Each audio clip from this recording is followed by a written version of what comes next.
Meeting to order. Notice of this meeting was given to all board members and associates in a meeting notice dated April 22nd, 2026.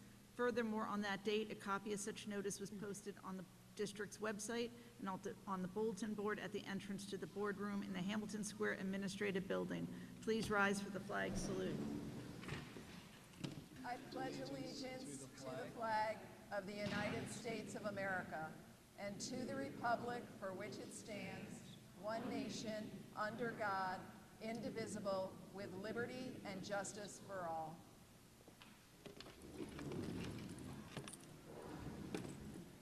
Ms. Atwood, roll call. Dr. McSheen? Here. Mr. Scales? Here. Ms. Soto? Ms. Soto will not be here this evening. Ms. Stanton? Here. Ms. Williams? Here. Dr. Farrar? Here. Ms. Harvey? Here. Mr. Kanka? Here. Ms. Thornton? Here. We have a quorum.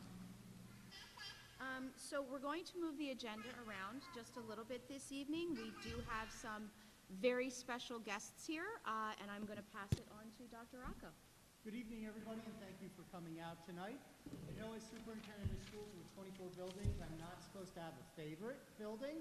However, this building has a special place in my heart because my 3 children went to school here. And so I spent a lot of time in this cafetorium with my children for different events.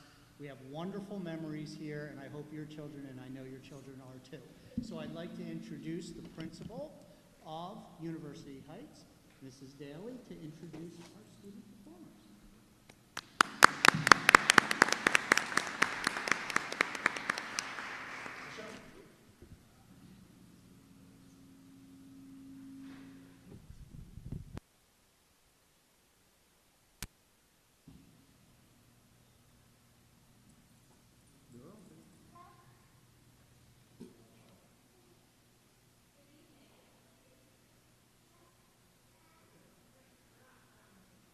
Good evening, members of the Board of Education, Dr. Rocco, and members of our school community.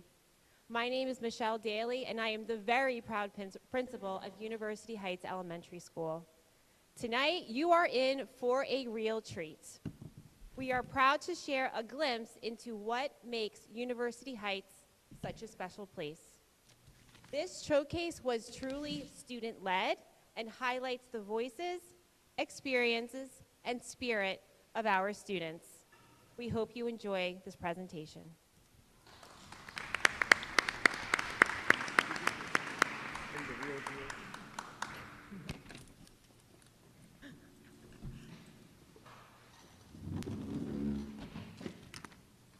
Should I move to? You might see better, but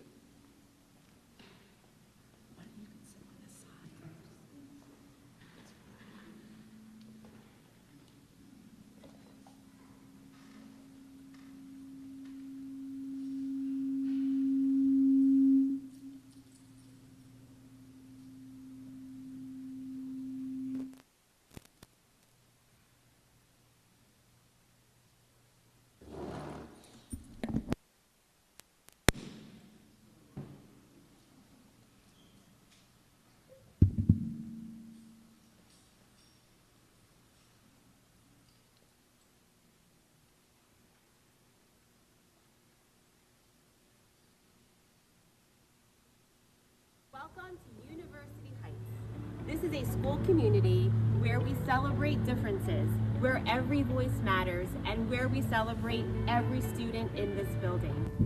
Come on in.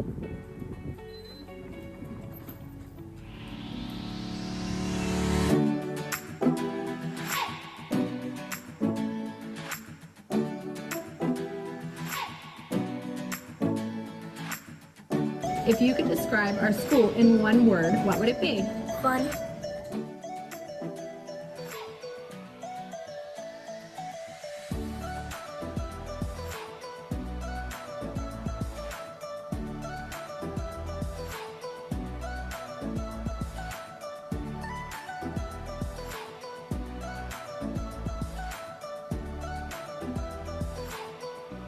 What makes you happy at our school? Our teachers are very nice and helpful.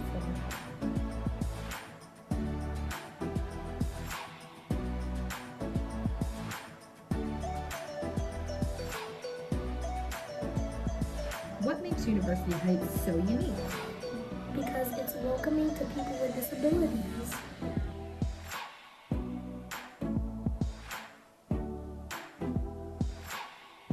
If you could tell someone one amazing thing about our school, what would it be? We all have differences and it could be accepted.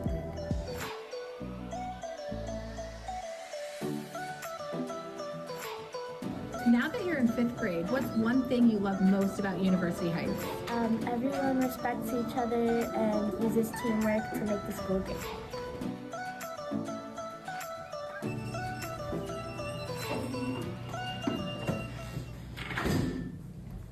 Hey, Serafina, Adrian. Yes, Miss Daly?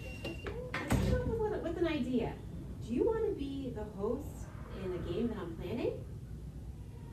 We're in. All right. I'm your host, Serafina. And I'm your host, Adrian. Today we'll be spinning a wheel as we move through topics, playing the Real Deal Wheel to tell you why our school is so special. Our topics include equality, diversity, balloons over Broadway, one school, one book, artwork, and PTA events. Serafina, are you ready? Let's get this show started.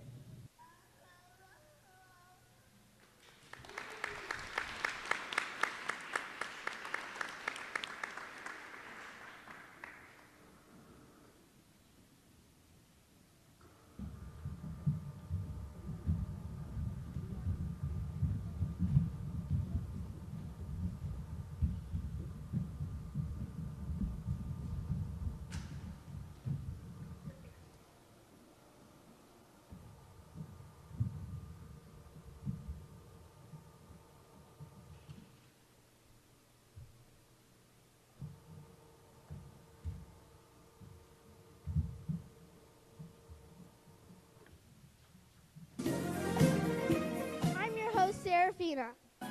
Your host, Adrian. Tonight, we're playing the Real Deal Wheel to highlight some of the amazing things we do here at University Heights. Out of 17 elementary schools, we're excited to show you what makes our school so special. Let's play the Real Deal Wheel. Are you ready?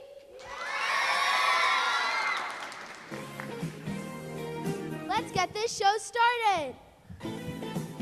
Our first question is question 5. How do we demonstrate inclusivity here at University Heights? Kiana's group, come on down.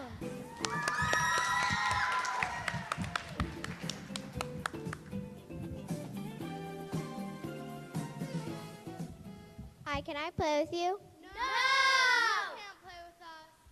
That's not how we treat people here at University Heights. You can play with us. Woo. Thanks, it's cool to be kind.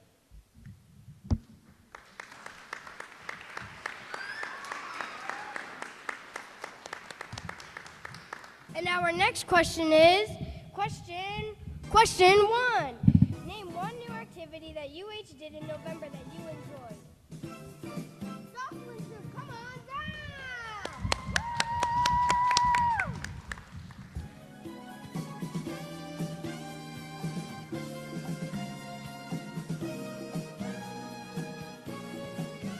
Let's see what this next group has in store for us. In November, University Heights performed a Thanksgiving Day parade for parents to enjoy. They got the chance to draw a character to go on a balloon. They had a great time working with their family to do this activity. Please enjoy as we reenact this memory for you.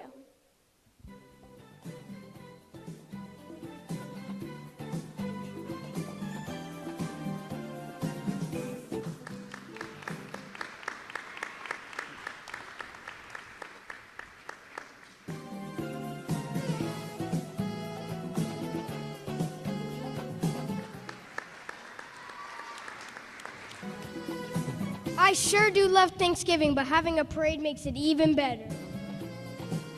And now it's time for our next question. Question number 6. How is UH diverse? Olivia and Evan, come on down!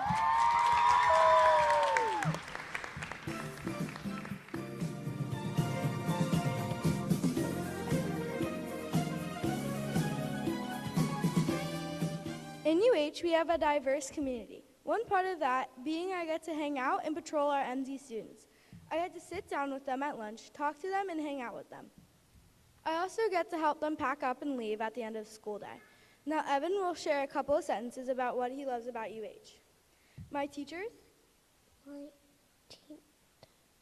care about me. My friends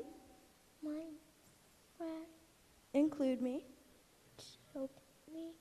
I feel safe. I feel safe. And happy at school. Happy at school. Good job.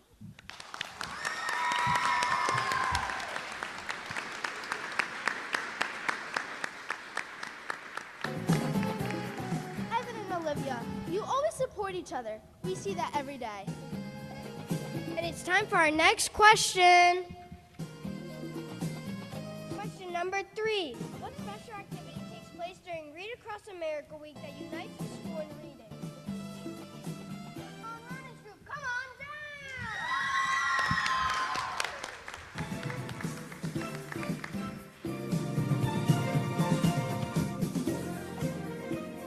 I think the idea of one school, one book is great, mostly because everyone can participate. Every year, a new book is selected. It is also optional, and you can get a prize. If you are in a lower grade, you can always read with a parent, guardian, friend, or older sibling. These were all the books that we read in the past. One school, one book.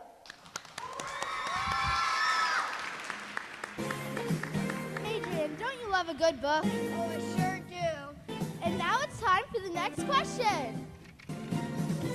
Question number 4. How do students at University Heights show their creativity? Sam and Lucas's group, you're up next.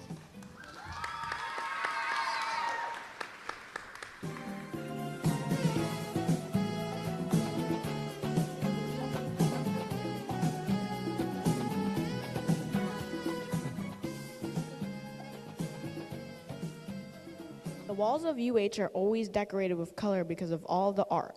Once an art project is done, the art teacher selects around 10 to 30 projects and displays them on the wall. I really enjoy all the artwork around the school. As you can see, these 3rd and 1st graders have created art just for you. This is my dragon. It's made of model magic and has lots of colors and details. This is my dragon that is made out of model magic. My dragon is very colored. I use the colors red, white, and blue. It also has very many textures. University Heights is unique because we have fundraisers. University Heights is unique because the garden is cool with seeds and trees. University Heights is unique because it has a garden with so much flowers.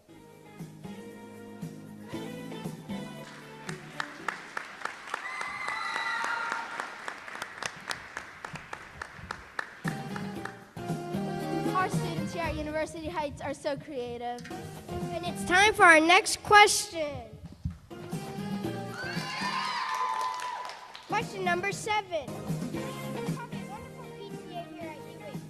What does our PTA do to support our students? Come on down!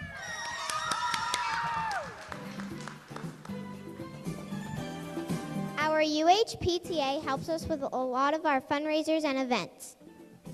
3 of the most important ones are the University Heights Ice Skating Party, The Valentine's Day Dance, and Family Bingo Night.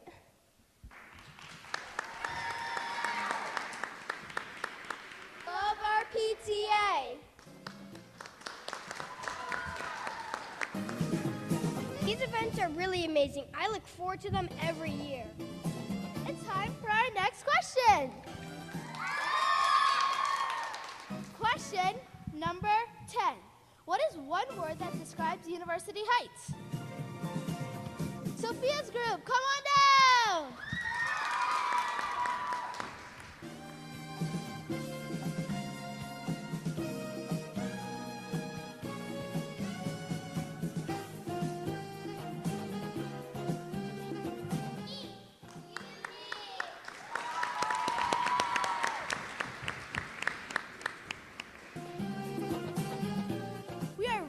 unique here at UH.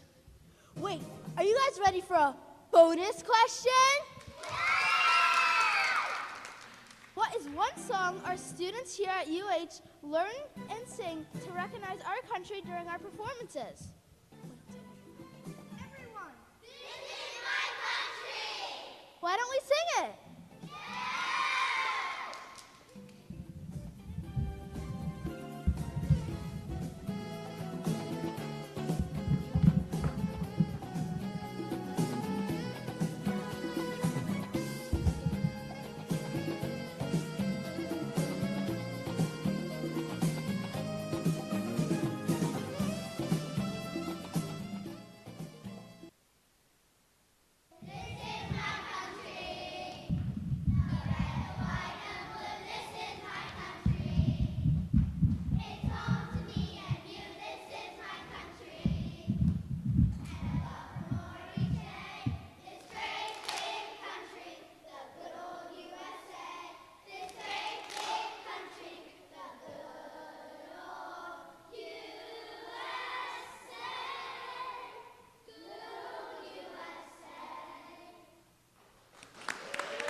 Thank you for coming tonight, and we hope you enjoyed our show.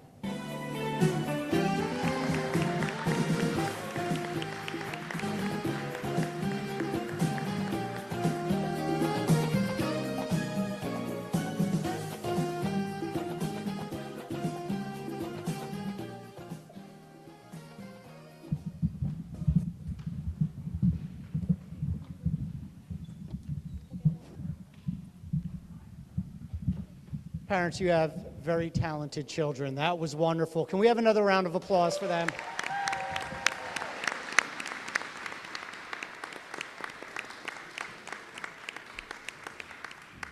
Thank you, everybody, for coming out tonight and for putting on that show for us. Is my country. Yeah. Did you sing? Did you sing? Oh, yeah.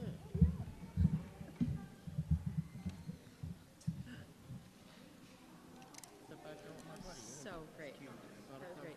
So, I don't know how you follow that, first of all. That was the best way to start our meeting, so thank you guys so much. That's going to be one to beat. That was really great, guys. Thank you. So at this time, I'm going to ask for a motion to go into executive session. Second. All in favor? Aye. Opposed, abstained, motion carries.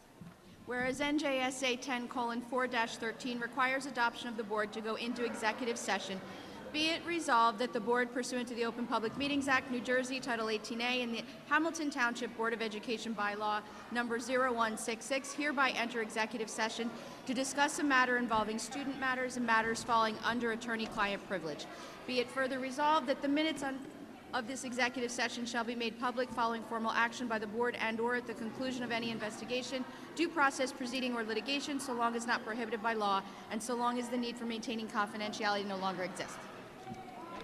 We're in the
order. I want to thank everyone for their patience. I apologize for the delay in coming back into session.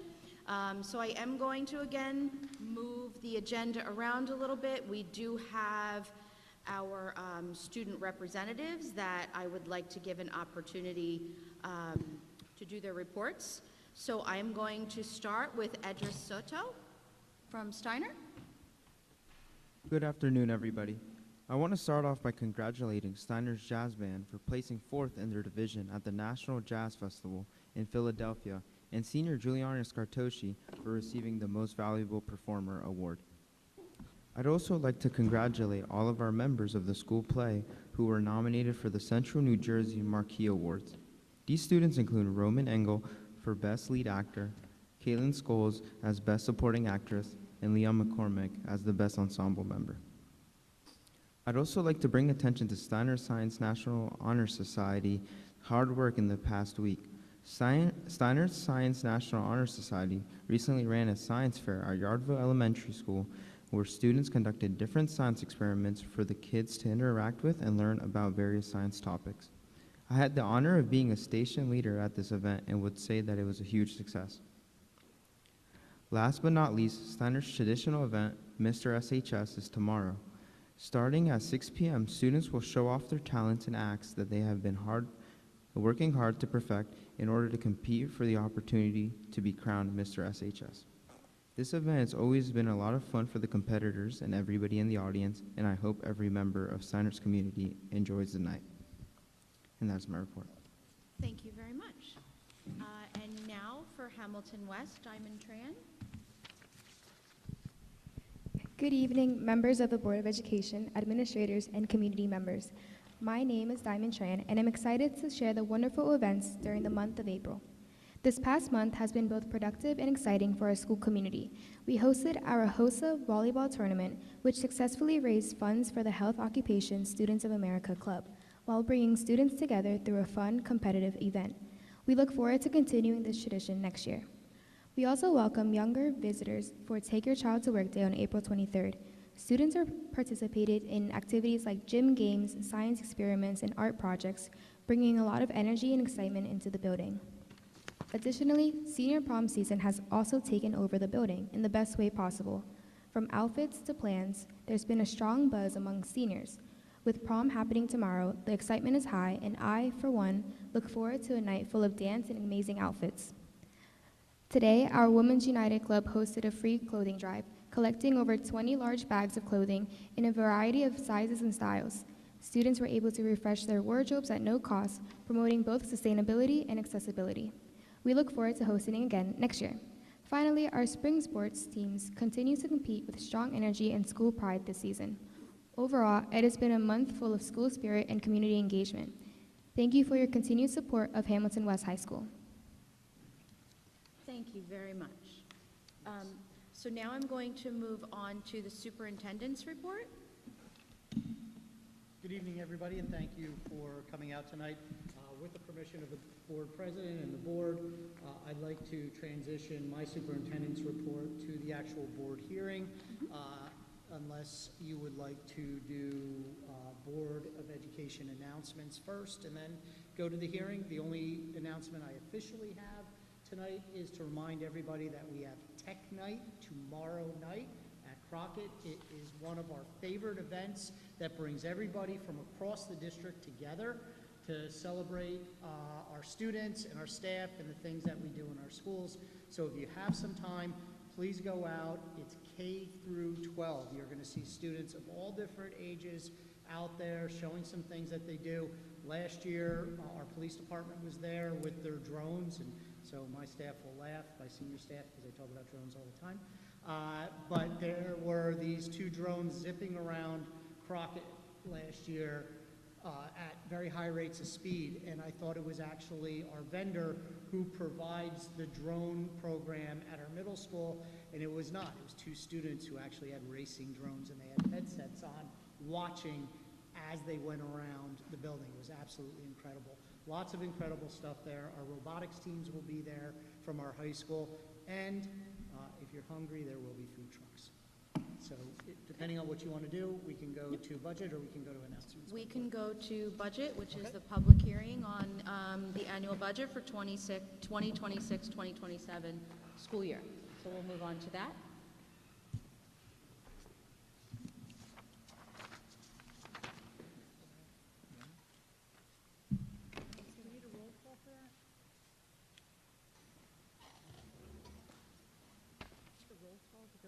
The public hearing yet, or is, yeah, yes. What do you need on this? Good.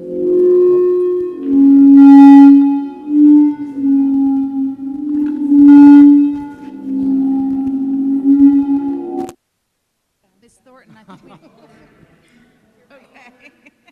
We're awake. We're going to have to make a motion to go into public Nobody hearing. tells you where you can and can't walk when you put this thing on. Good? Dr. Okay. Rocco, We need a motion we have to motion before you go. Oh, I'm sorry, we have to motion first. We have a motion? Can I have a motion to go into public hearing on the annual budget for the 2026-2027 school year? So moved. Second. All in favor? Aye. Opposed? Abstained? Motion passes. Okay? Good. All right, thank you everybody for coming out tonight. Tonight is the budget hearing and final approval for the fiscal year 27 budget. Last month we did the tentative budget, so if you watched it online or you were here, you're going to see the same type of structure, very similar slides. There is an adjustment that we're going to talk about in a couple of minutes, a recommendation that I am making to the Board of Education as an adjustment that needs to be discussed. So one of the things we talk about is what is the process? The process isn't February, March, and April. It actually goes all the way back to November and December, and we get to the end now as we get into the end of April. Tonight is the hearing. Once approved, Ms. Atwood will submit her final budget to the DOE. So that's the last box that is there in the chart.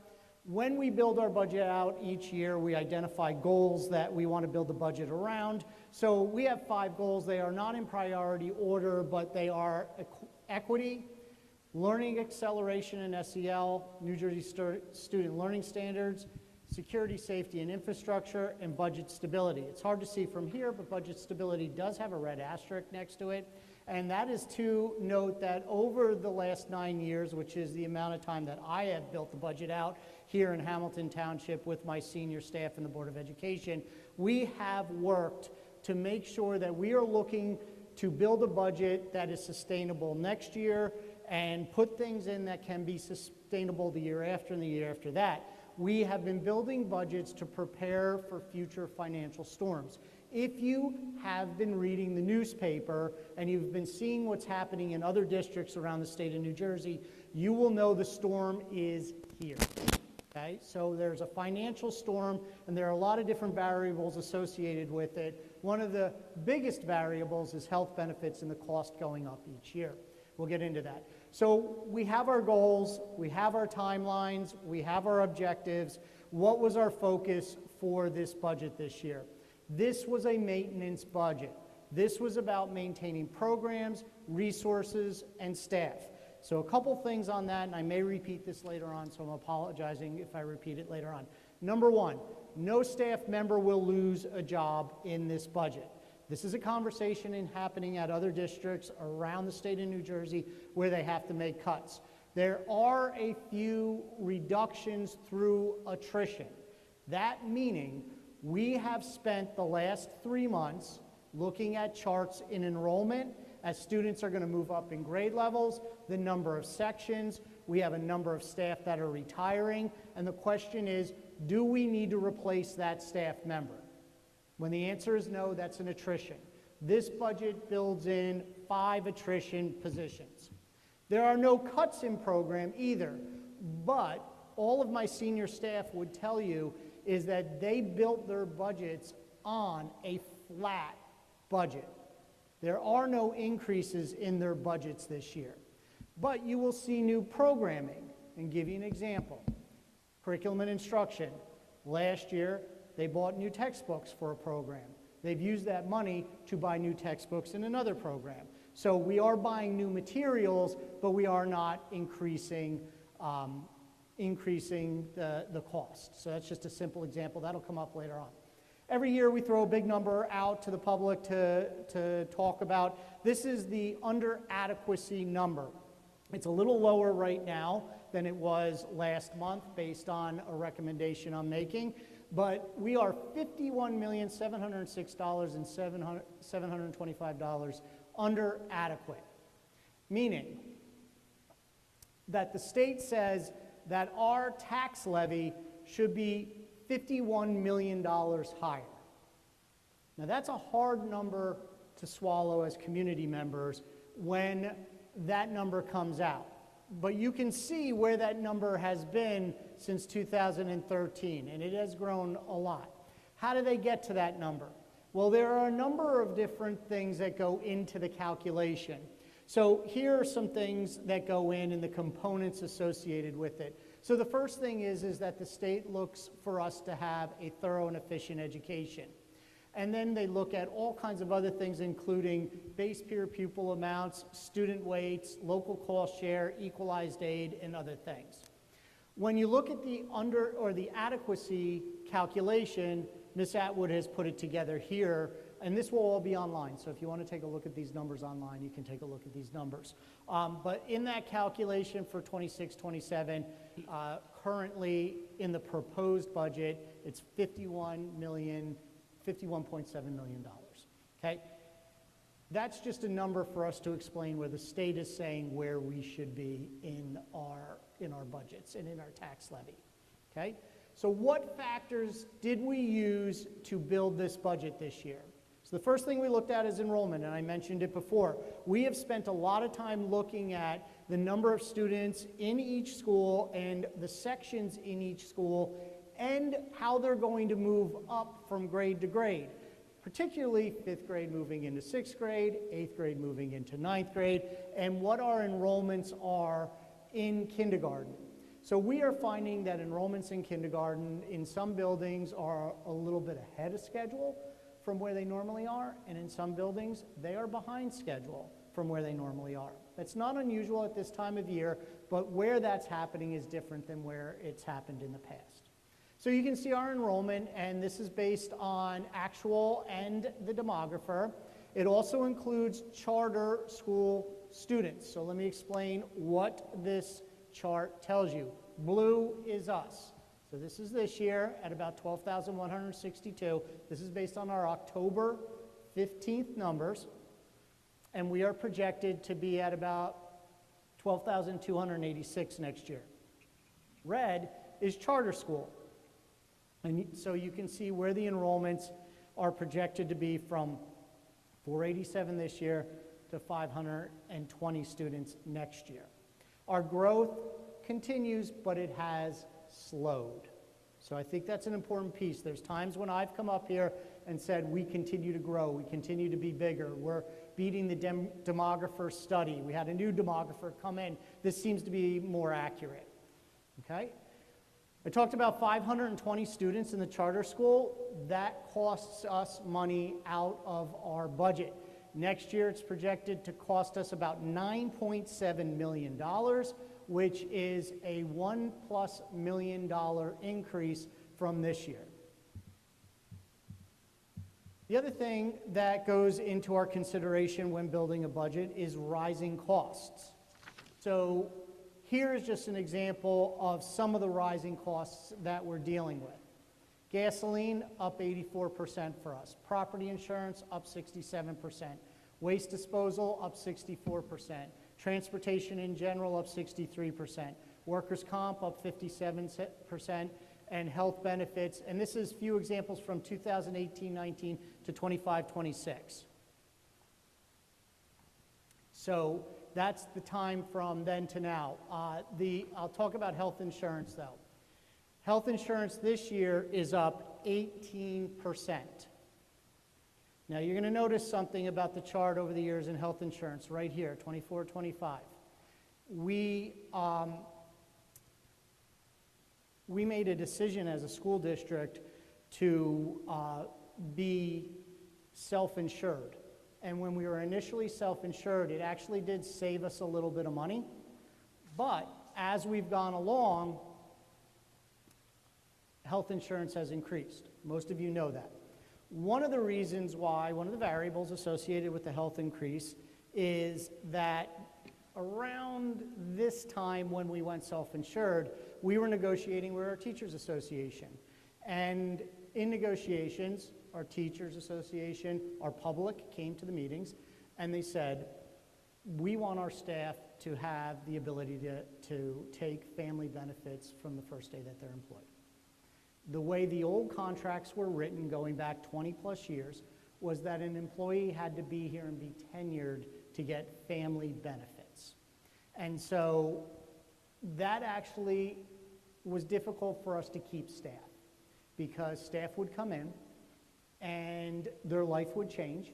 They would need family health benefits and they couldn't get it here. So we did have staff that would leave us. We also had people that we interviewed and recommended and wanted to hire but wouldn't take a job because we didn't offer family health benefits. So that variable, along with the rising cost of health benefits in general, resulted in increases as we went along. So our health benefits have gone up 18% this year. This is a problem across the state. Some of the other factors that we have utility costs going up, out-of-district costs going up, our rising enrollment, our costs that are happening. I showed you the charter school, the need to address our space limitations that we have, all are at a cost. And then we also have our continuing investment in our maintenance and capital improvements and our contract settlements that we need to make sure that we fund and abide by. And all of those go in to the budget and our consideration. As I said before, our departments had flat budgets. We actually did ask them to build budgets at a 15% reduction in case we didn't get state aid, in case we had financial challenges, but we didn't have to do that, so we were able to keep them flat this year.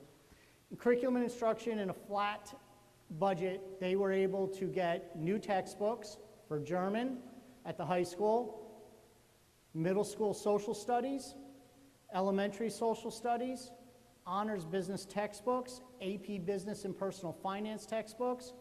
Our library and STEAM applied technology, they're getting their elementary collection enhancements, and that's a rotation that goes along.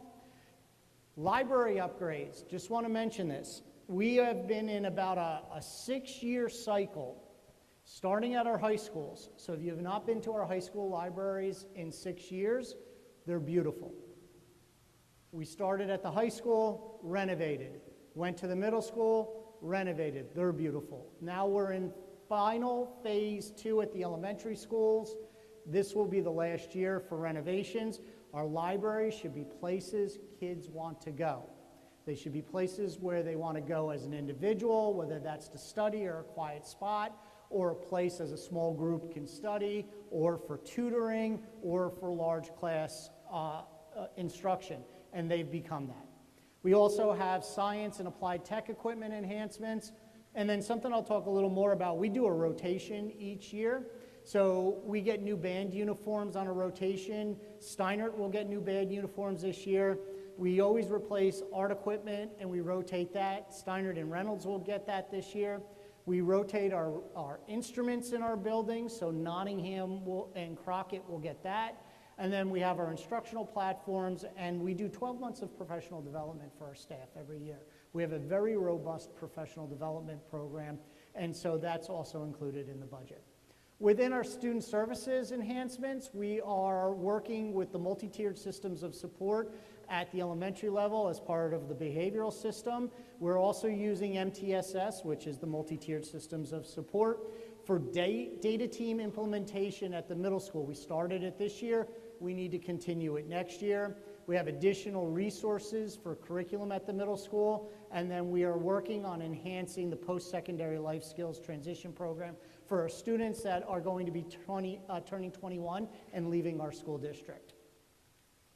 Within technology, we've had this chart where it's had 5 different columns going back to, I think, 13, 14, Mr. O'Boyle? Yeah. So the board many years ago had an audit done to identify what needed to be done in technology across the district, and the board adopted it, accepted it, and has funded it every year. We've achieved these goals every year. So if I put up the other slides going all the way back, every year we've been able to address these things, from new equipment, new firewalls, new security cameras, replacing devices, having our boards in the classrooms, all kinds of different interactive boards, all kinds of different things. So on a flat budget, we're able to do that again this year. Within staffing, as I said to you, no new staffing, but the important piece is no staff reduction where somebody would lose a job.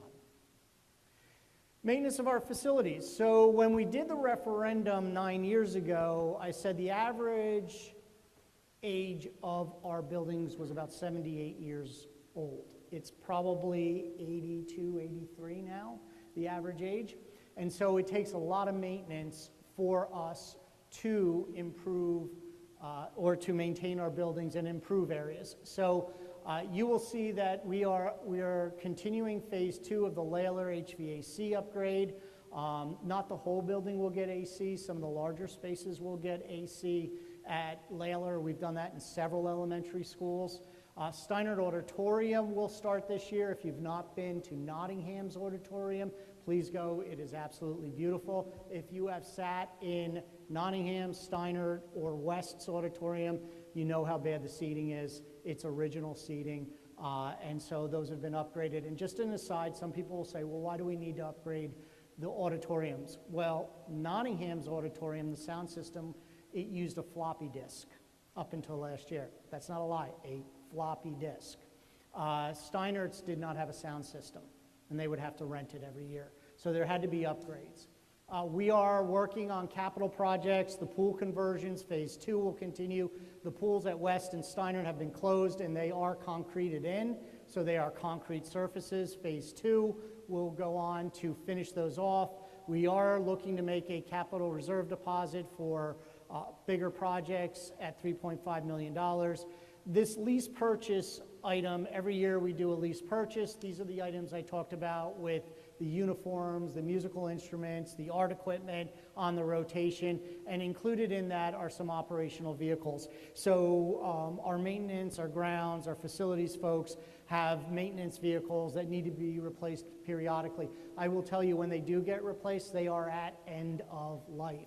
And sometimes I'll hear that you can see the ground when they're driving, or there are other issues, and we replace them to make sure that we have safe vehicles. Plus, we also have a lot of schools that we have to plow, so we have to make sure that we have equipment to be able to plow those spaces. And then you will see some of the summer projects. We have proposing $2.3 million electrical upgrades at Morgan, Robinson, Sunnybright. Why do we need to do electrical upgrades? 2 reasons. The electrical systems that were put into our schools when they were built in the 1950s, in the 1960s, in the 1970s, are not designed for the current load that they are taking on. The second part of this is if we want to add air conditioning to our schools, to the larger spaces, not even the whole buildings, but to the larger spaces, we need to do electrical upgrades in our buildings. However, there's another piece of the air conditioning that we need to talk about. There are times when there are students who have medical needs, or staff that have medical needs that require window units in a classroom, and some of these buildings cannot handle additional window units. So we need to do electrical upgrades as we go along. We have mechanical upgrades at Grice Reynolds and Alexander. Hep and Layler, they are in desperate need of roof replacement. One of the things our maintenance department has done a great job, and our business administrator has done a great job, is maintaining our roofs on warranty. And these 2, I believe, are off warranty right now and need to be replaced, completely replaced. Sewer pipelining at multiple schools. We are recommending not only the one school that absolutely needs it, but spreading that out to other schools. So when a problem happens in one building, and we see that problem, and we know other buildings are designed the same way, it's only a matter of time before those other buildings have the same problems. So we're trying to get out ahead of this. I'm not going to act like I totally know how this works, but they go into the sewer pipe with this material. It goes through, it opens up, it hardens around the inside of the pipe, and then it becomes the actual pipe. And I believe it's about 50 years it lasts. I'm just looking at my guys in the back, and they're shaking their heads like I know what I'm talking about. So I'll take it. So we need to do that at a number of buildings before we actually have a problem, because we have had a problem this year in one of our buildings where we had a break. And so this is what we want to do to start addressing that issue. There is $525,000 in the Nottingham pool upgrade.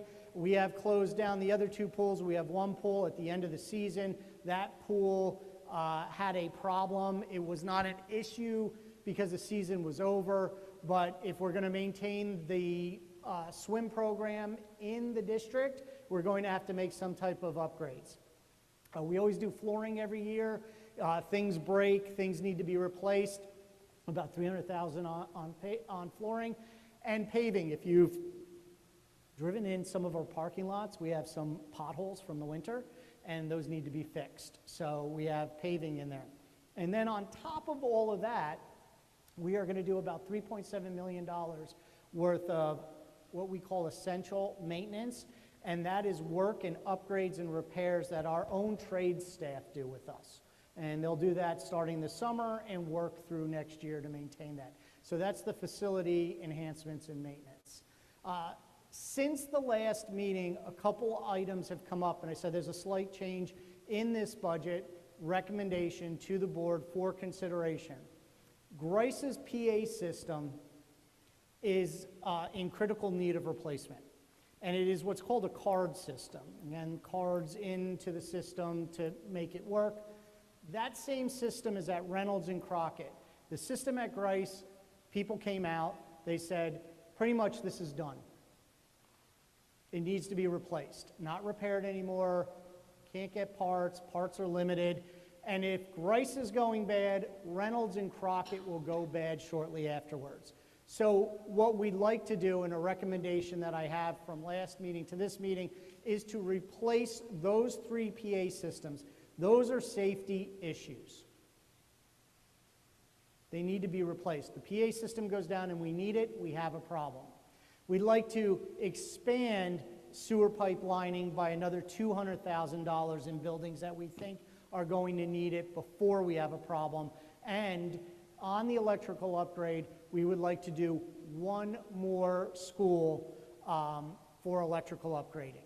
So those were additions to the budget. Within those things, I want to talk a little bit about some of the other factors that went into the budget. So one of the other things that goes into the budget is state aid. We did get an increase in state aid this year, $8.1 million of state aid, and we appreciate that. We have shown you from 2009-10 through this year what our state aid numbers have looked like over the years. We appreciate that increase. We built that into our budget. But if you look at our state aid, it does not cover all of the costs. So funding of our transportation aid at $5.4 million,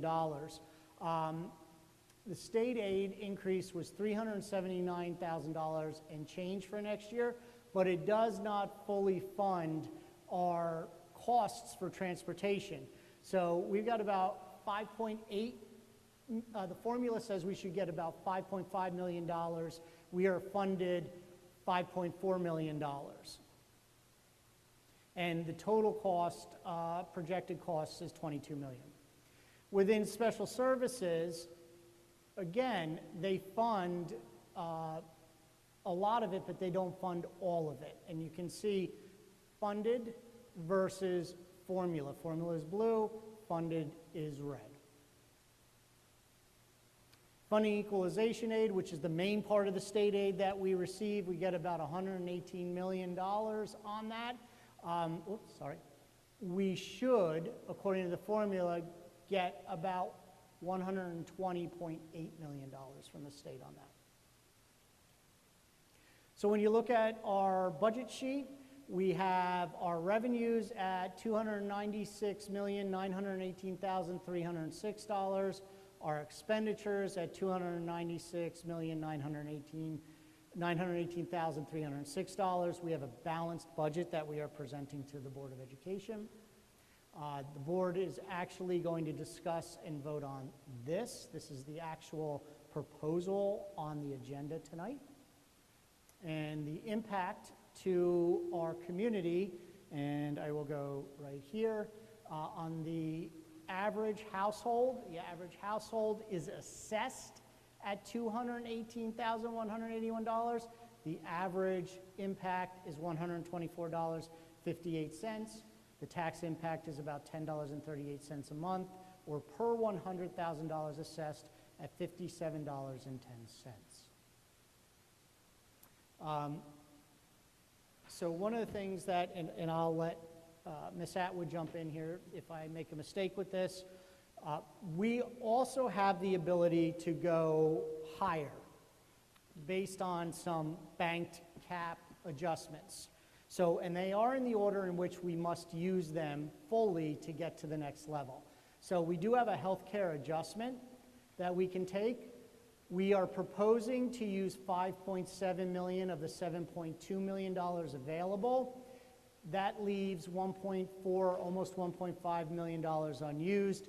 If we were to have used the whole $7.2 million, that would have added $17.46 to the total I gave you. That total on the other sheet would have been $142.04. We do have banked cap that will disappear in 26-27 if it's not used. That's about $2.5 million. That, if we used all of that in addition to all of this, would have added another $30.33. That would have brought the total to $124.36. And then there's other banked cap that will expire in the following year at about $1.4 million, which would have added another $16.80. So if you had this, and now this, it would be $189.16. We did not make those proposals, just telling you what other funding was available. Okay? So what does this budget do for us? No reductions in program, no staff reductions. This is a maintenance budget. It maintains our safety and security. It maintains family health benefits for even our first year families or staff joining us. It continues to implement our long-range facility plan, which includes closing the 2 pools. It continues to add electrical upgrades. It provides opportunity for our staff to learn. We have our technology upgrades that are in there, and we continue some of the other projects that we started, like the libraries and the auditoriums. So with that, that is my presentation. Ms. Atwood, was I accurate on the banked funding? Okay. I will open it up to board questions. That's okay? Yes, so I'm going to start. I want to go around, and we'll ask, and then are we opening up? Yeah, do you want me to do public first? Yeah, if we do the public questions, if we can do that first, and then we'll go to board questions, Okay. if we can. Any questions from the public? Yes, sir.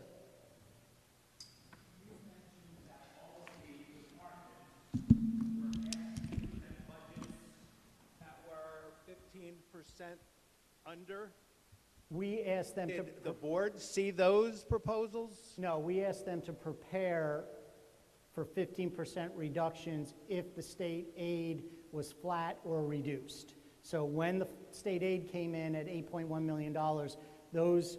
But nobody ever really did those budgets. No, they did. We met with every principal. We met with every principal and went over what the reductions would be.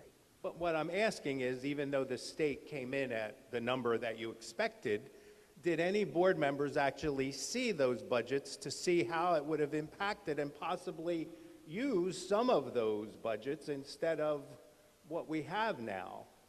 No, because what was the total, Ms. Atwood, if we cut all the school budgets by 15%, what would the savings have been? Well, the school budgets was about $780,000, and if we cut department budgets, while we asked everybody to prepare, we knew it would be the department budgets that could be cut would have been CNI and technology, because there's no way we could cut special services, tuition, those things we have to do. So that would have been about another $800,000. So between the two, about a $1.6 million cut we were looking at. Okay, I still have one other question. Sure, go ahead. You indicated that there were 5 positions that essentially are eliminated due to attrition. That's correct. They don't need to be, but how many retirees, and what would the breakage be from the retirees that we're dealing with? So we do have, I don't have the exact count on the number of retirees that we have, but we also have a bargaining agreement where the people that are retiring and where we're hiring on the guide, there's a small gap now compared to the large gap that we used to have, which would create a lot of breakage. It's minimal breakage, and a lot of the folks are coming with the family health benefit request, so that reduces the breakage even further. Okay. So, and so we look at that, but it's also hard to budget breakage because you don't know how many people are going to retire and who you're going to hire and what that amount is actually going to be. Thank you. Thank you. Yeah. Yes, just a quick question. I know in the fall you're going to be moving over to the new facility. That's correct. Do you have any idea how much you're going to be paying to lease that? We are negotiating that deal right now. Okay. Yep. And just another question. Sure. What will you then do with the building at Park Avenue? We are actually talking about that. My senior staff and I talked about that again this week on Monday. The initial phase of this will be moving from Park Avenue and where we have our student services, which is a rental building, the bottom quarter floor of a rental building. We need to move what we need to move into the new building first. So we want to move all that material there. Anything in the rental space is going to come over to Park Avenue right away, and then from there we're going to decide what we want to do with the building. So we're still going to keep Park Avenue for some offices? For Possibly. something. We're not sure what it's going to be yet. Okay. And then just one more. Sure. You bought the municipal building for $1, I believe? We did not. That's a part of a negotiation with the new building. Oh, okay. That's part of the negotiation. Do you have any future plans for that, for possibly building a new school? 2 potential plans, they both involve a school. So either a new elementary school where we would move Greenwood students over, or preschool. And so then you'd have Greenwood Elementary and the preschool next to each other. Or we could reverse it, and we're going to talk about that. Okay. Would you possibly build a school big enough, say, to house Greenwood and Klockner? We have to see how much space it can fit. We've had architects go in and tell us what can and can't be, but I do not have an actual capacity number for you. Okay. Okay, thank you. You're welcome. Anybody else in the public? Okay, thank you. Board members? So I'm going to start, Mr. Kanka, I'll start with you. The only reason I'm standing is in case I have to flip through the deck for everybody. Good evening. First of all, I would like to thank Dr. Rocco for his presentation. I also would like to thank Mrs. Atwood and her staff for putting together several different types of amounts in budgets that they were hoping that they wouldn't have to use versus what we actually did use. And a lot of people are out there are saying, well, you know, you got $8.1 million in extra funding, but what a lot of people don't realize is that just barely covered the increase in health care benefits that we had to absorb into this budget. If we didn't get that money, we'd be having different conversations right now.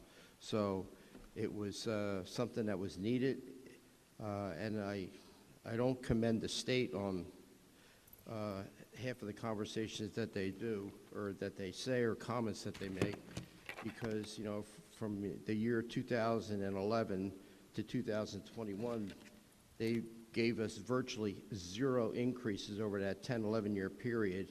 And now, all of a sudden, since they've been giving us a little bit extra money, they bring up the word under adequacy. Well, they were under adequacy for all that time period, and we had to balance our budget based on 0 increases. And as everybody knows, as a homeowner here, everything goes up. Your utility bills, the repairs on the house, your insurances, everything. So, we had to do this over a long period of time with no increases and virtually 0 staff reductions, and we still maintained some quality programs over here. And we also put a lot of money into our facilities because of neglect and under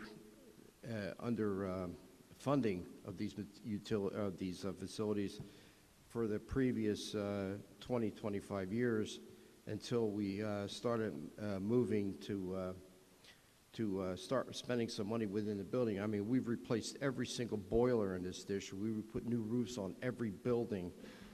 We've done all new lighting and energy management systems to try to save money and upgrade every single thing in this that we can.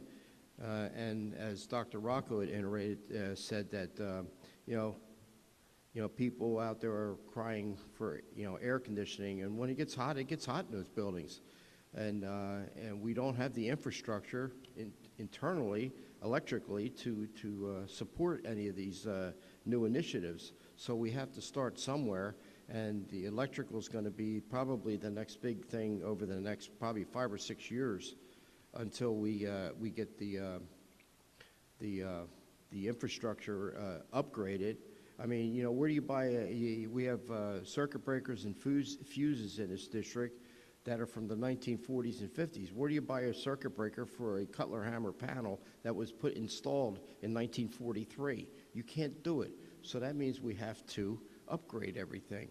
And it's gotten to the point where, the facilities department's been putting Band-Aids on everything. And, when you put a Band-Aid on something, it just prolongs the inevitable down the road. And as you know, as the way the economy is, when you prolong things down the road, it's going to cost more money. And since COVID and the lack of materials that is on hand through vendors, it's made it more difficult. So, we try to be as efficient as possible with the money that we spend, and try to make it as comfortable as possible with the students and the staff, with the minimal impact to the taxpayer. So, and our biggest thing was the health care. We had a health care plan that was adequate, but it wasn't good. Now we have a great health care plan. And as you've seen on one of the charts up there, we had actually our plan is so good that we had an increase of over 11% of new people coming on that we never had before. People that say you had a husband and wife, the husband was a teacher here, or the wife was a teacher, and they worked for another government entity, and they found out, oh, wow, Hamilton Township really has a great plan. So instead of them partnering up with that plan, they came over to our plan, which created another increase in cost to the district. But we, and as Dr. Rocco put in, we also had some very successful collective bargaining sessions with our bargaining units, and we're now getting quality staff in this district. I've been to some of these job fairs, and we were getting blown out of the water with salaries from other districts. Now we have a salary guide with teachers and administrators and staff, other staff, where we're very, very competitive. And it's all due to the fact that the 9 board members saw that we needed, that the administration needed help. We all band together and try to get this thing all done for everybody.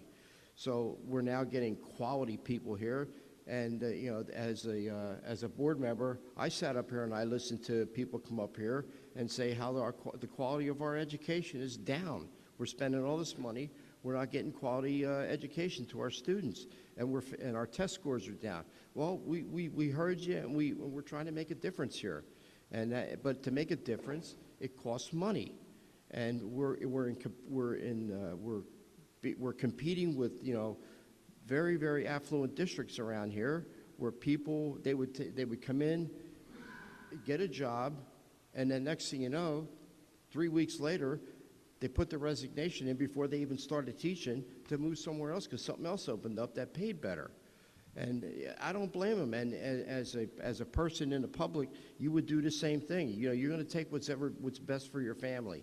So as far as, the tax levy is concerned and what's being spent, we have to make up for a lot of lost time from back in the 1990s and early 2000s where the board and the administration, they kept things flat, and it's costed us in the long run for the future. So we're just trying to catch up and stay ahead of wherever we're trying to stay ahead of. And like Dr. Rocco said, our buildings are 83 years old average, and stuff happens.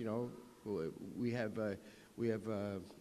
sewer pipes in our building that are, some of them are 100 years old, and it's just a work in progress that we have to stay ahead of.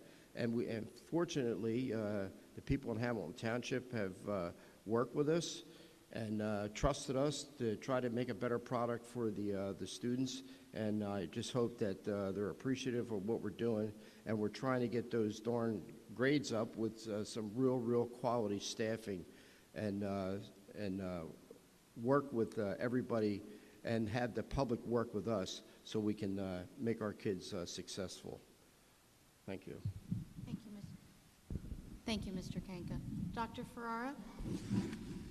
Dr. Rocco, I still have the one question that I've had through this whole process. We're keeping a pool at Nottingham open for 88 kids. We're running electricity, filters, maintenance 24/7 for 88 kids to swim for 10 weeks. That $500,000 that you have put aside to fix the pool, which we know needs much more fixing than just the $500,000 if they wanted to compete there, could line the sewers. So why are we hanging on to that? So it's an excellent question. And with the facility strategic plan, when we built that out, one of the things that we said, we would ultimately go to closing the pools. And we've started that process. 2 of the 3 pools have closed. We do have swim teams that are competing at all 3 levels. The numbers have decreased, you're right. And the swim season usually starts around November and ends in about February. We do not anymore teach swim at our high schools, so we stopped that a very long time ago.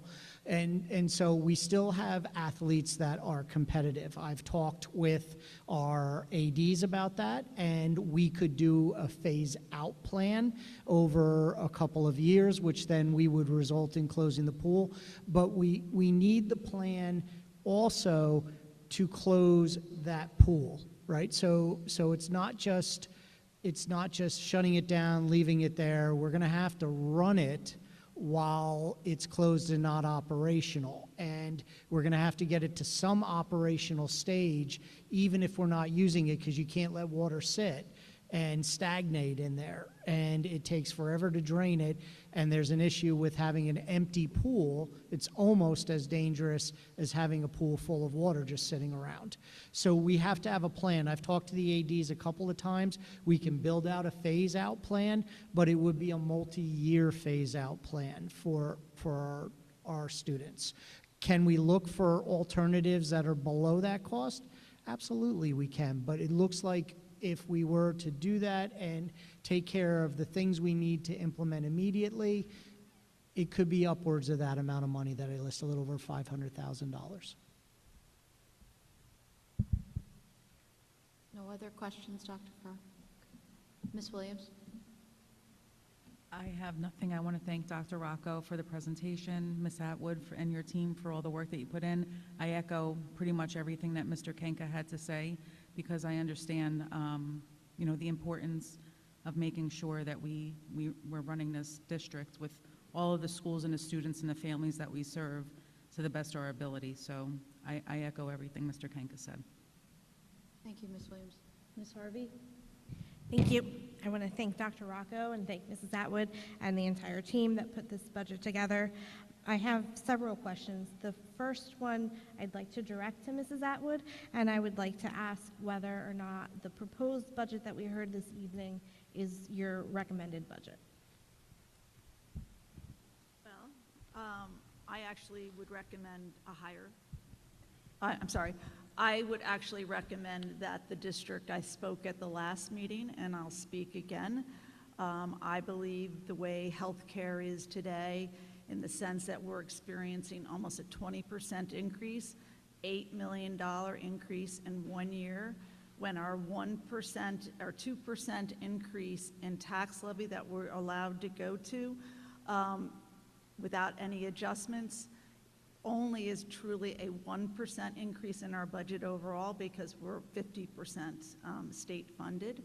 So I believe because of the way healthcare is growing, and we have up to this year been able to mitigate it through our activities of self-insurance and others, that unless this gets under control, this will be the way every district and municipality in this state will have to operate, which is to raise taxes and the adjustment that you are allowed to cover that cost.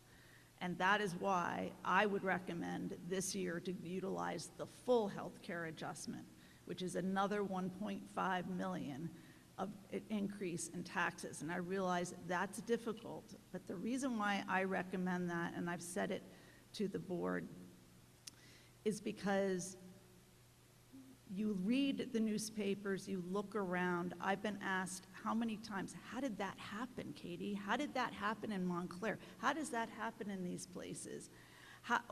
Why do they have to cut? It's because one thing that we have done, I don't have all those answers, but I'll tell you why we haven't had to do that yet.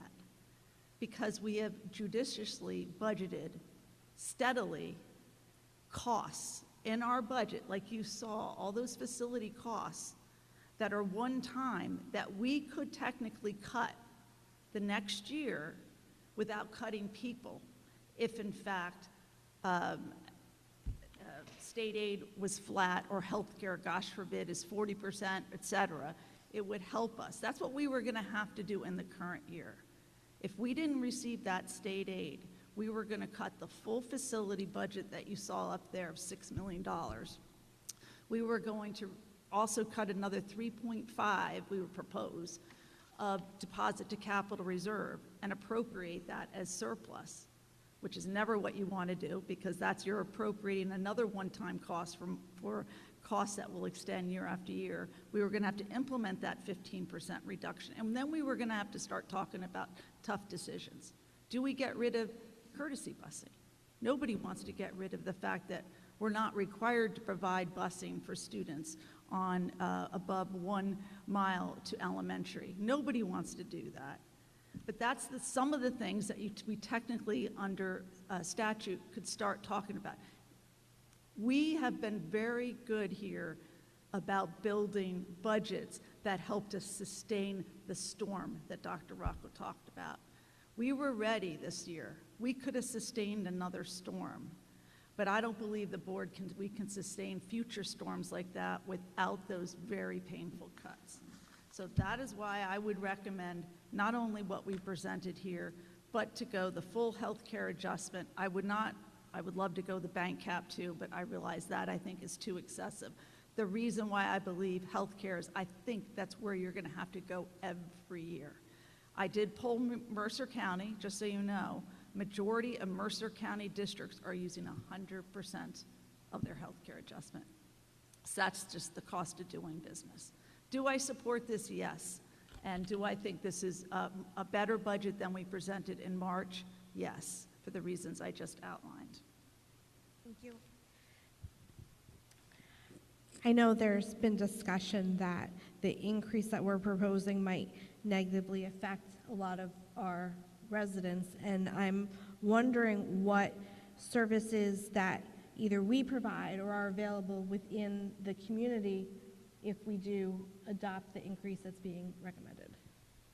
So I think there's a number of services for our senior citizens who have lived in the community for a certain length of time, retired, certain income. They can freeze their taxes. That's available. I know that that's gone out, I believe, from the township a number of times. Also, for families that have been struggling with food insecurity, Katie's team has done a tremendous amount to make sure that students that are eligible for free and reduced lunches, they receive those applications so that the families don't have to worry about that. On top of that, we have worked with families through Mercer Street Friends to make sure when there is food insecurity in families that families do have food going home, particularly on the weekends. A number of schools will do that, and I talk often with Mercer Street Friends on that, and they're very happy to work with us. So those are just 3 examples that we do help our families that are struggling, and we do understand that some families are. Thank you. And that free and reduced application process also actually has a benefit to our budget when people qualify and do apply, correct? Yes. Yes. How does this budget fit within our long-term strategic facilities plan that the board adopted? So we do have items in here that are associated with the facilities, the long-range facilities plan, the strategic plan that we approved. So as I've said before, that's kind of a little bit like we've got to do this, then this, then this. Obviously, you can move around a little bit, but the pool closings are part of that. That was part of it. And then the air conditioning in the buildings is another piece. But to get to that, we need to do the electrical upgrades first before we can get to it. I will say this, though, when I talk, and just so the community knows, when I say large space air conditioning that we've done in a number of our buildings, libraries, cafeterias, guidance office, other large spaces in our schools. Layler will finish up this year. That was a 2-year project. We've done Mercerville. We have replaced at University Heights and Wilson because these are air-conditioned schools to begin with. And then Greenwood. We did Greenwood also. I know that this is one of the first questions that the public had asked, but understanding your budget, have we adequately cut all available fat, so to speak, so that this is a lean budget? I believe every budget we prepare is lean, but I'll tell you how this one is even tougher on everybody because we didn't allow anybody to increase their budgets, and costs are going up. There's no way that we would be flat in an operational budget when gasoline is going up. You saw all of these costs are going up. Our professional services are going up, our OT, PT, things that we outsource. So everybody, including the schools, had to judiciously look at their budget and reallocate. That was just what had to happen. Where most of it, 70% is in teachers, is staffing and benefits, which is why we as a senior staff took months looking at staffing. That's how we identified the 5 attrition positions. We took months going through it, and we still are. So I believe from a staffing level, we have turned every stone over. I know every personnel meeting I go to, and Dr. Copeland proudly says we're fully staffed, and I go kind of only because that's money, and we have historically, to answer your question too, not been able to get staffing. I've had breakage because we could never fully fund everybody, and because we didn't have full health care for family when folks started before, we had breakage when they left there. All of that is gone. So are there areas that we could cut? I gave you one, courtesy busing, right? That's not mandated. We could cut all those facility improvements. That's not mandated. One could argue we don't need all those textbooks that you heard as presentation. I'm not going to make that argument, but somebody could. We could not continue to upgrade our libraries. But does that mean I think we have money in there that is fluff? Absolutely not. I've always said, a budget is a set of decisions and priorities. There's never enough money. It's about prioritizing, strategizing, and making tough decisions. So that the biggest part of the budget, that 70%, was actually the board's approval of the staffing contracts, that we added benefits in order to raise our district, in order to hire quality personnel, bring them in so that on day one they can start with benefits. So that was something that the board made a priority, correct? Yes. The final question is, what impact does the fact that we've had such a large under-adequacy for so many years have on this current proposed increase? Well, I think what you're asking is that all those years when we were not funded, and many years the previous boards didn't raise taxes, which put us so much under, is why you probably look around and people still say, you have wood chairs in your auditoriums and you're not air conditioned, you're not an air conditioned district. Mr. O'Boyle first started, when I first started, we didn't have even smart boards, a little less Wi-Fi.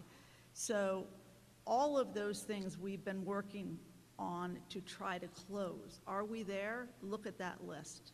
No. So 50 million, nobody expects us to get to 50 million, more. We cut department chairs. We don't have lunchroom playground aids. We cut guidance years ago. We have not restored those except at the elementary. So are we back where, all that painful cuts that we've done? No. But do I think we're making very good progress? Yes. Thank you. Thank you, Ms. Harvey. You actually had asked the questions that I was going to, so thank you, Mrs. Harvey. Mr. Skills. Thank you, Dr. Rocco and Ms. Atwood and her team for their hard work over the last several months in putting this budget together. Thank you for your presentation tonight and last month. I'm not going to reiterate my comments from the March meeting, but I will adopt them. And I recognize that the district is quote unquote under adequacy. If you look at the over 600 or so school districts in the state, I would submit that each and every one is under adequacy. The fact that Hamilton has received since the early 2020s rather, unprecedented amount of state aid is something that we can't ignore. And so when I hear, well, we've gotten the maximum, which over the last 2 years has been 6%, the lowest that you could face is a 3% decrease. When I hear that it's still not enough, I look to some of those districts across the state who continue to face cuts and have to make difficult decisions. So obviously a budget reflects priorities, a budget reflects a path forward.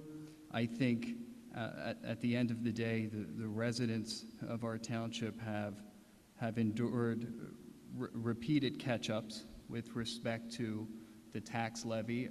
I joined the board back in January of 2015, and from that point forward, this board has always taken advantage of the 2% property tax levy, in addition to other options that Ms. Atwood had outlined tonight, whether it be the health benefits coverage and banked cap, et cetera. But I think what the community wrestles with is when you go into some schools and you see students having library instruction in a hallway, or students having basic skill instruction in a hallway, and you scratch your head and you say, well, why is that? Because my tax bill continues to rise every year.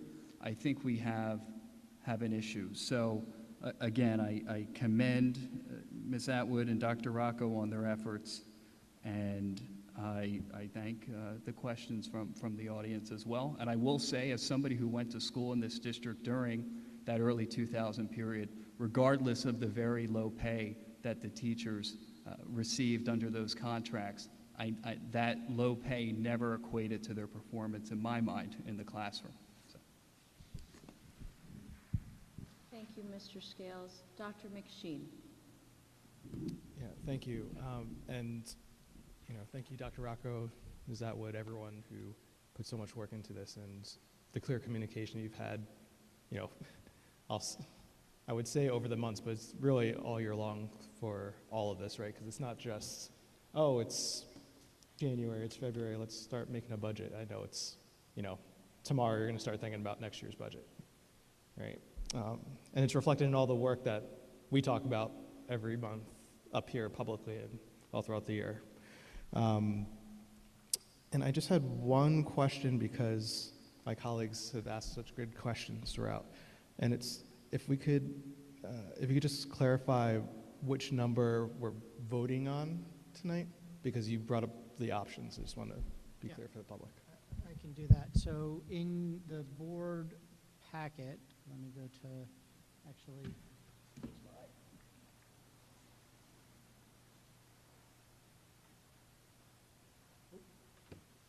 That is the number that you are voting on tonight. Which is the average increase of $124. Yeah, so I was going to, thank you. I was going to go to which equates to that. Great. That's the agenda. Mm-hmm.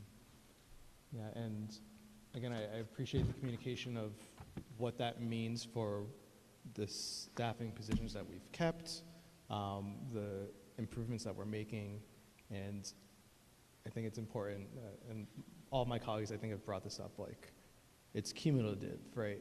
We wouldn't be having a conversation that is, I'll say, actually somewhat rosy in comparison to many districts if it weren't for previous decisions to be as careful and as pressing in budget matters in the past. So appreciate this board's conversation, Dr. Rocco's work with the rest of the staff, and thank you. That's it. Thank you, Dr. McSheen. Ms. Harvey, another question? I just have a comment that, because Mr. Scales had raised the adequacy of other districts, and if you look just in Mercer County, at least as to the published facts from the Educational Law Center,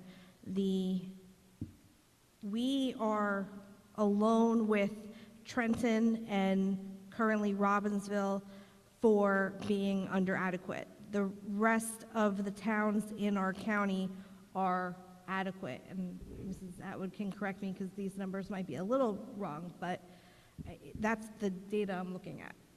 I don't know if they're the most accurate, but that sounds about right, too. But in response to that, I would submit that Hamilton, along with the city of Trenton, are probably the only school districts in Mercer County who received 6% increase in state aid. That's correct. We received 6%. We were entitled to another $3 million, I believe, based on the formula. But there were guardrails, as we discussed. So I would like to again thank Dr. Rocco, Ms. Atwood, you and your department. I have always said, you present the budget. Ms. Atwood, you're always working on the next two budgets when we're voting on the current one. And I do feel that we are not making difficult decisions with major cuts due to your dedication and excellence in your field. So I want to thank you very much for that. I know that this is a difficult decision, and I know that we are all here to try to do what's best, not only for our school district, but for our community as well. I have been here for a few years, as well as some of my other colleagues here on the board, and I just want to go backwards and remind everyone, sometimes, unfortunately, when difficult decisions are made, cuts have to be made. And in the past, a lot of cuts were made to our facilities budget, which unfortunately put us in a situation where we were constantly trying to catch up and putting Band-Aids on things. And sadly, that makes things cost even more when you have to go and fix them. So I am appreciative of the commitment that this board, as well as Dr. Rocco and his team, have made to ensuring that we're doing our best on maintenance and trying to keep up with our facilities. Is it going to happen overnight? No. But little by little, we need to get to where we are so that our children have a safe environment to learn in. Again, it's a very comprehensive budget, and I thank you very much for the presentation. I am going to ask at this time, I'm going to, if I have no other questions for the board, I am going to call the vote for number 4, which is the resolution to approve the final adoption of the 26-27 budget. Ms. Atwood, can you take us through roll call? Do I need a motion? Okay, can I have a motion to move number 4, resolution to adopt the final budget? So moved. Second. Ms. Atwood, can you take us through roll call? A second, I'm sorry. Dr. Farrar? Dr. McSheen? Yes. Mr. Scales? No. Ms. Soto? I'm sorry, Ms. Stanton? No. Ms. Williams? Yes. Dr. Farrar? No. Ms. Harvey? Yes. Mr. Kanka? Yes. Ms. Thornton? Yes. Motion passes. Thank you. Yes, please. I'd like to thank the board for the conversation. I think it's important for the community to hear what happens at the dais, the questions you ask, and the importance of this budget. But one last comment I want to make, and I know we'll make lots of these comments over the next 2 months, but I just want to recognize that this is the last school budget of Miss Atwood. I would like to personally thank her for her dedication to this process. And the pain she put me through in 9 years of going through this process with her. She's done a wonderful job, a great steward of school funds. She takes this job seriously. She's constantly building for the future, and she always tells me we don't have any money. So thank you very much for a job well done.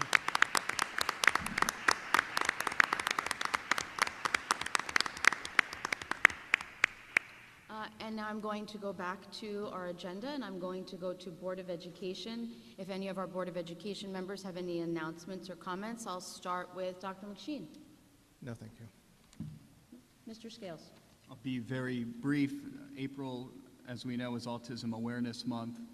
I wanted just to acknowledge Ms. Aldino and her fantastic team, as well as our teachers, our paraprofessionals, our ed assistants who are on the ground with our kids every day and ensuring that they not only receive the resources that they need, but that they are included and that they feel heard. So, Thank you, Mr. Scales. Ms. Stanton. Yes, good evening, everyone. I just wanted to thank Sayin for including me in their color run last week. A few of our other elementary schools also had color runs and fun runs, which is a great fundraising opportunity for our kids, and it's a really fun day. So again, I just wanted to say congratulations to all of our elementary schools that participated in that.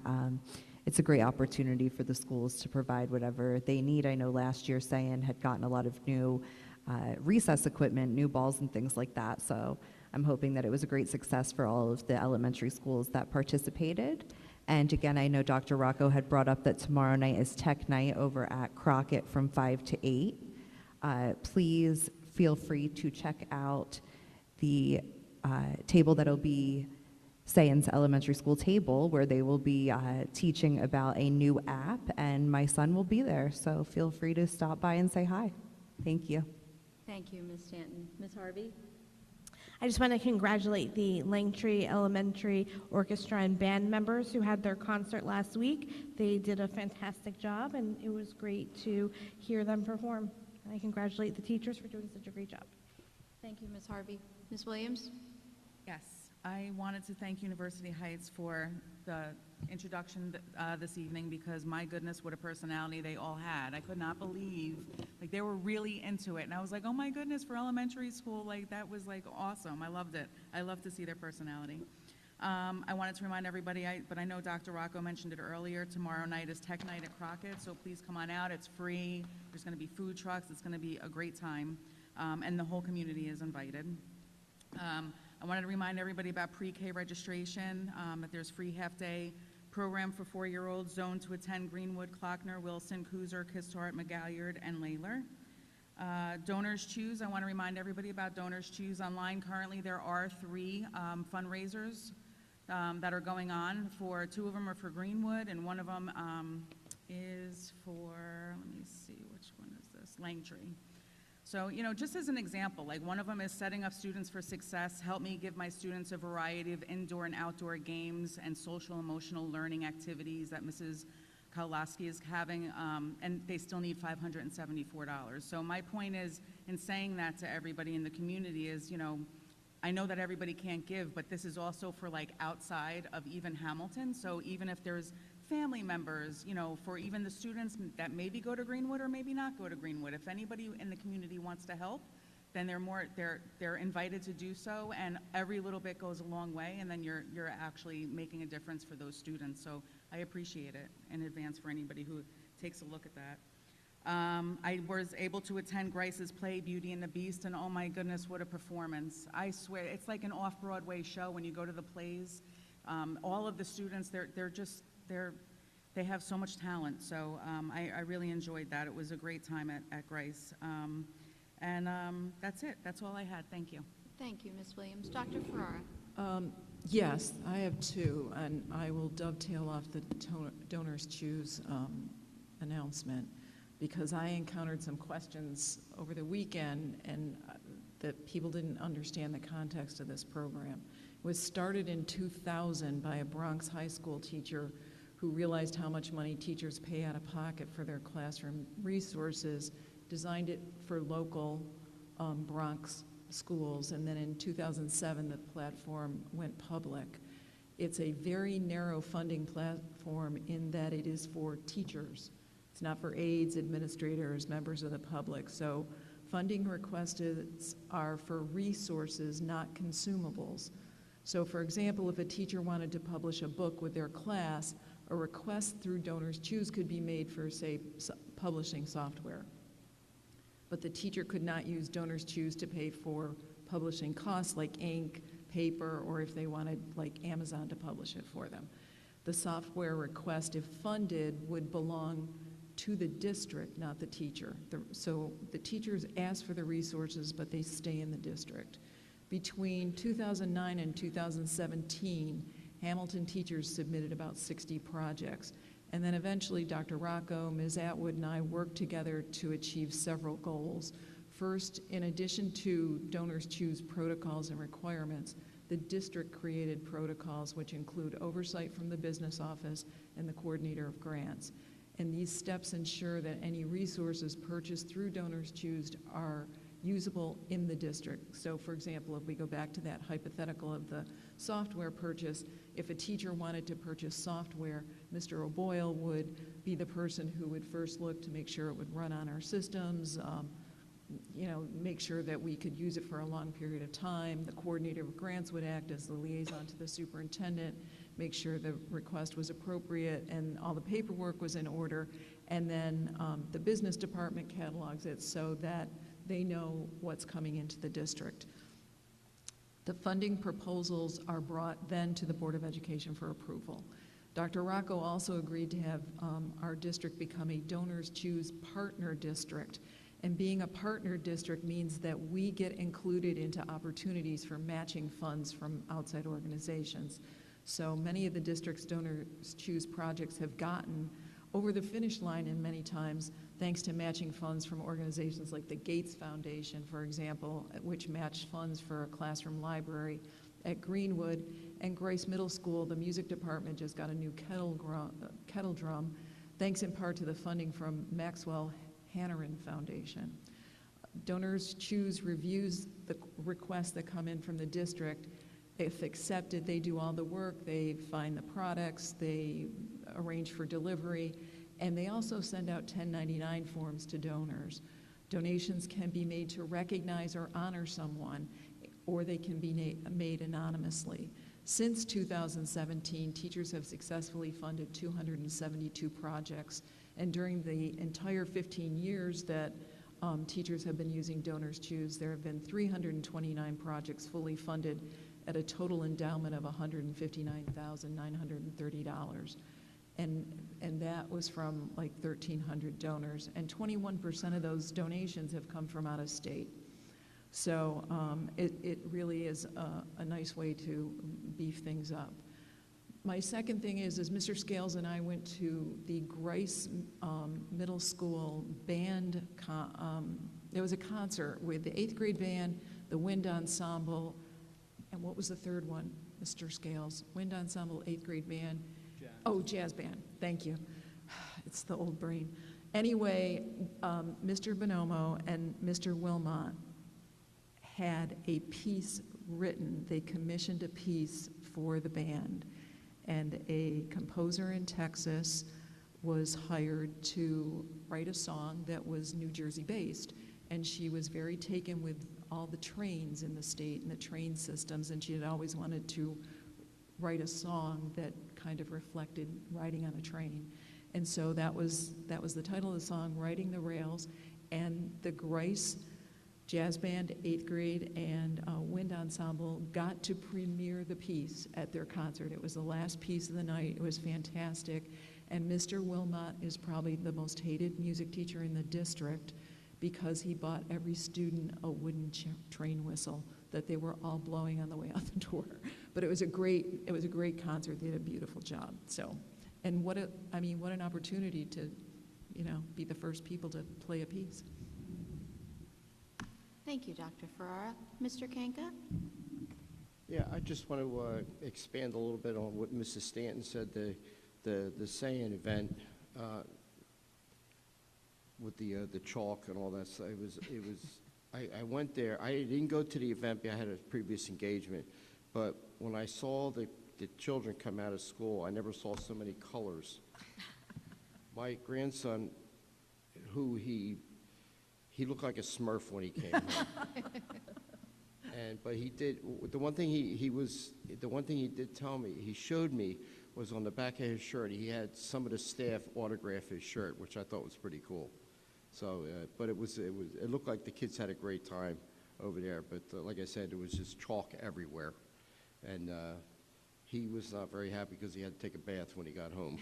So, but it looked like a fun event. I do want to quickly dovetail off of Mr. Kanka on that and thank all of our PTAs that put these events together, because just the amount of little cups of colored powder that were put together, I mean, there were hundreds of cups of this colored powder, and the families that get together and volunteer to put these kind of things together, it wouldn't happen without them, so I do want to also thank them. Thank you. And at this time, I'm actually going to move on to board committees, and I'll start with Ms. Stanton. For curriculum and instruction. Yes, so curriculum and instruction met on Wednesday the 22nd at 6:30 p.m. Myself as well as Dr. Ferrara and Mr. Scales were in attendance. Dr. Rocco as well as senior staff were there as well. Some of the initiatives we covered include the final exam schedules. The final exams will take place over a 2-day period of full days where the exams are 2 hours.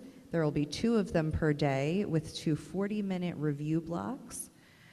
This includes teacher lunch and prep periods. Periods 5 and 6 exams are placed in the afternoon so that VOTEC students can return to continue their programs. Then on June 11th and June 12th, there will be half days where the students will have 2 2-hour exams with passing time in between. From June 15th through the 18th, it will be finals week with the final week of school with all half days. This will give an opportunity for makeups. These schedules were built and developed collaboratively with all stakeholders, including our teachers, our supervisors, Mrs. Aldino's team, and several other members of the community. Accommodations will be put in place for students with IEPs and 504s. Those were reviewed as well with Ms. Aldino's team. Some other details. The exam formats will follow protocols similar to what was used at the midterms. Each department chooses their own format. The formats are consistent within each department. The exams will be assessed consistently with the midterm model as well. And teachers will have adequate time to grade. Counselors will have adequate time for senior ranking and to notify families of students that are at risk of not graduating.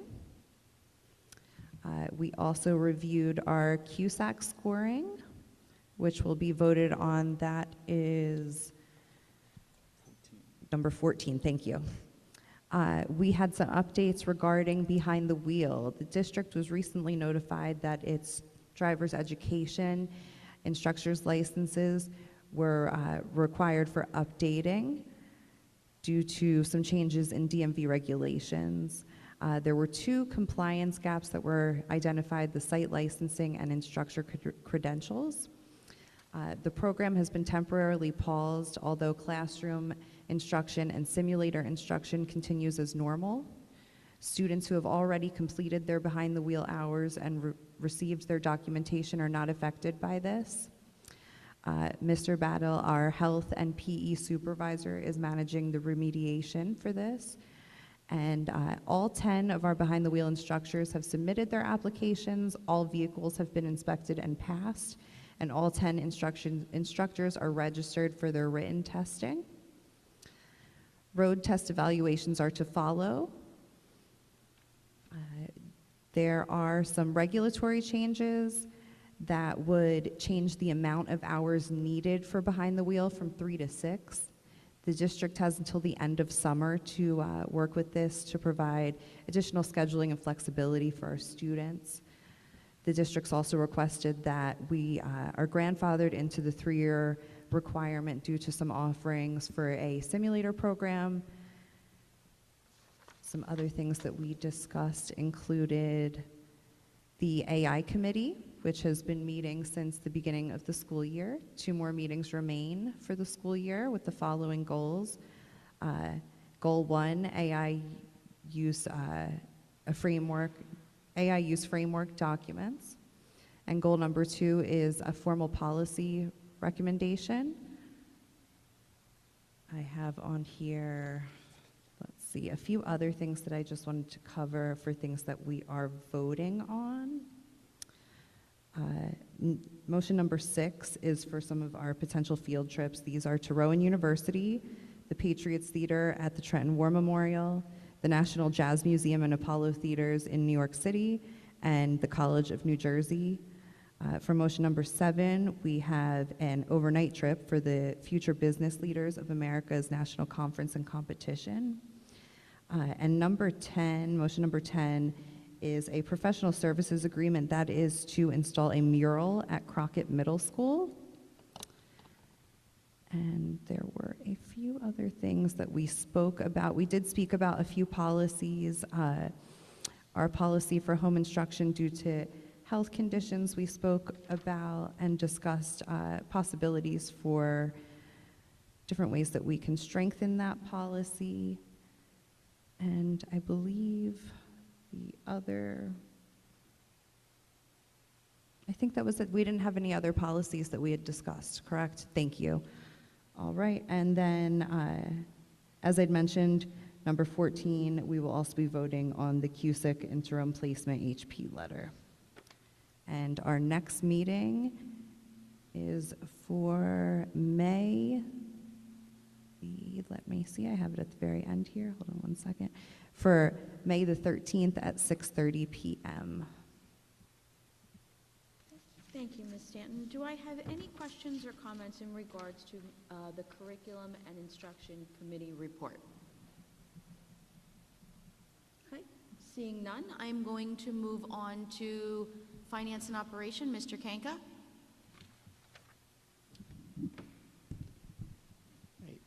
Thank you.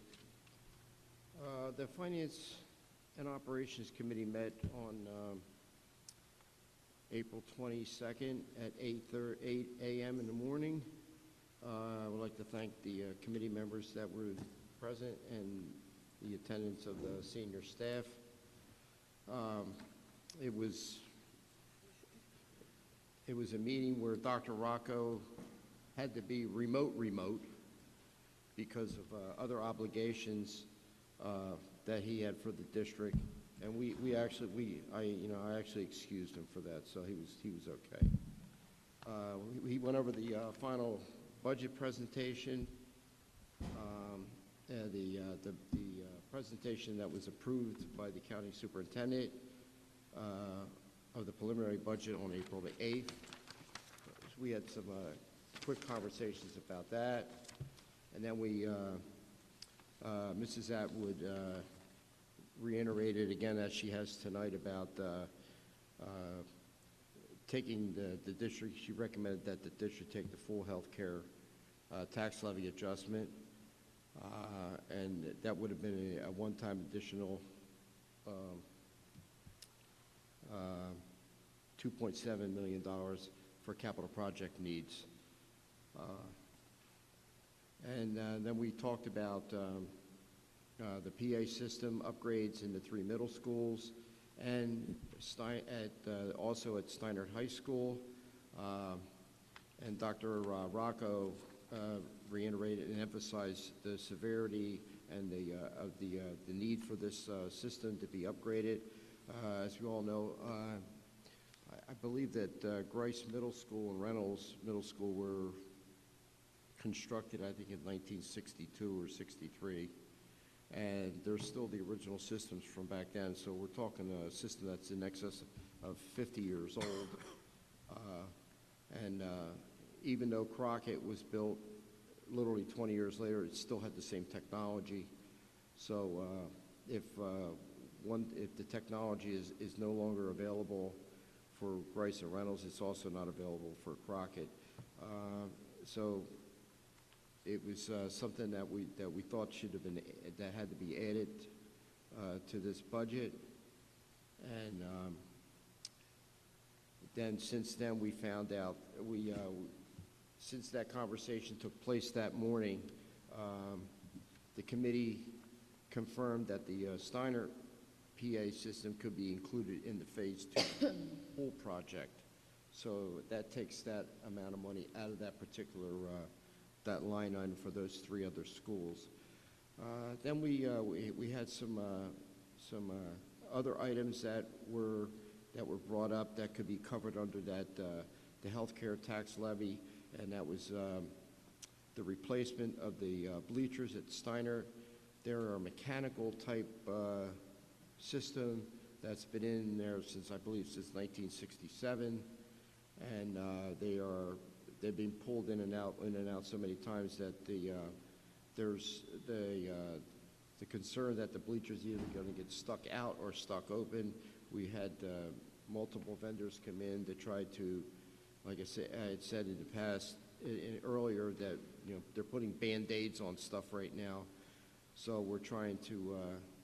That was a topic of conversation, and as all these items were discussed earlier, there were the additional paving needs we talked about at Kistar, Cooser, and North, electrical upgrades for Morgan and Robinson, and Third School, Sunnybray. That was proposed, the additional sewer line, sewer pipe lining in some of the older schools as a preventative measure. As everybody knows, we had an issue at Klockner where we had a sewer line problem, and it affected the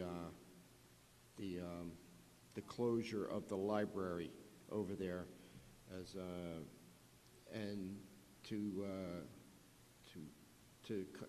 piggyback on what Mr. Scales had brought up, that's the school that he was referring to about the kids having library out in the hallway. It was an unavoidable circumstance, but it was quickly resolved, and we had cleanup crews go in and fix that whole place up. But there still was some questions on some of the things that were in there, and we're going to be looking at those items over the summer of 22, or 2026, I'm sorry, to get that place back online for September for the new school year. Then there's a couple parking lot expansions that we spoke about that was included in the facility strategic plan. And then we had talked about briefly about the future revenue enhancers for building use fees. We didn't really touch on that a whole lot because we didn't have a whole lot of time. We were running out of time due to the budget presentation and other items that we had discussed. We did touch on the PLA, the Project Labor Agreement, that was supposed to be on tonight's agenda, but there apparently was some language clarifications that had to be ironed out at the last minute, so that item was pulled from the agenda, and we're hoping to get that squared away in the next week or so. And the PLA is going to hopefully be, if we get it straightened out, will be attached to the Phase 2 pool renovations at East and West, using that new template for the PLA. And it says here, at our meeting, it was supposed to be on tonight, and it's obviously, it's been pulled. And then there was another item that was brought up about MCIA financing. It was a resolution to seek MCIA financing to, instead of having the pool projects come out of capital, which would have been reported before, that we would move that project into that Phase 2 pool renovations for East and West into that, and along with the West Auditorium renovations into that possible financing through the MCIA. And if everybody remembers, for the past, MCIA was the ones that offered us funding for the preschool project, which got pulled at the last minute, and so they contacted us again. Now they have apparently got money that they want to give us to finance some of these projects that we had under capital reserve. And then to support that resolution, to resubmit these projects to the DOE for debt servicing financing, and the debt service financing is now going to be an option once we use the MCIA for financing. Then Mr. Miranda was on, our facilities director. He provided us with some new projects and emergencies that had popped up. We had, if you remember, I reported back in March about a pipe issue in the Reynolds hallway. It turns out that the pipe was, there was a little bit of asbestos involved, so we already had an abatement contractor on site, and it was all taken care of over the spring break shutdown. The pipe was replaced, and the asbestos was abated, so there was no downtime to the school. It was something that we were going to be looking at over the summer, which is now we don't have to. And then there was the north kitchen hot water concern was identified, and the connected to the dishwasher and sink usage was not related to the hot water heater. It was a valve configuration issue that was taken care of and fully addressed. So that was another item that was reported and taken care of. And then the east bleacher, he brought that up again about the east bleacher occurrences that could possibly happen. And so, and then there was a last minute item of a Cooser. I haven't gotten an update on this one. A Cooser water pipe break in the ground outside the school, inside the, I believe it was inside the curb box out near the street. and they were just waiting before they could dig it up to get the area marked out before they can make the repair. Maybe Mrs. Atwood has an update on that. I don't. That's actually, it was KISSTART, it was outside KISSTART, and Did yes, what it has been addressed. I meant to say KISSTAR, I'm sorry. It was addressed, right? Yes, it's been addressed. So, all right, so that was taken care of. There was water bubbling up from the ground. So that was taken care of. And at the time of the meeting, they were just waiting for a mark out before they can dig it up. So then we talked about the summer 2026 projects, the bid schedule, the HEP Layler roof bid to be awarded in April, the Phase 2 pool conversion, which is, I believe it's going to be put on hold right now because of the PLA issues. So we're hoping to get that all straightened out in the next couple weeks, and we can get that back on the May agenda. Then we went into food service update. Mrs. Atwood updated the committee on the progress of collecting outstanding lunch debt. And we have other staff is involved now. There's going to be forms that are going to be mailed out to families with a lunch debt that exceeds $500. And we're collaborating with the Director of Guidance and school counselors to review the school debt. Then there's going to be phone calls made to the families with an excess of $200 in debt, and to be assisted in trying to make some type of a payment schedule. And we're asking to approve some overtime for these people to make these necessary calls. And then there's also going to be been some discussion on some other forms that we had briefly spoke about that are going to be mailed out, but it's all in it's still in the planning stage, and we haven't really clarified anything that's going to be on these forms. It's just been a draft at this point, and we're looking to get some language on there that'll help motivate some people to get the money back to us. I reviewed the food financials, and we're approaching the $400,000 mark this year. So we are a little bit below last year, but it's still a lot of money. It was brought up about the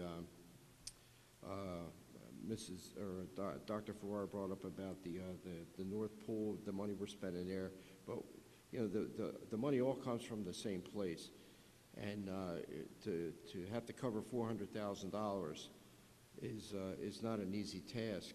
So we're hoping that that we can get the people motivated to cover the debt. If not, then it's going to have to come out of the general fund to pay that debt off. Then we moved on to the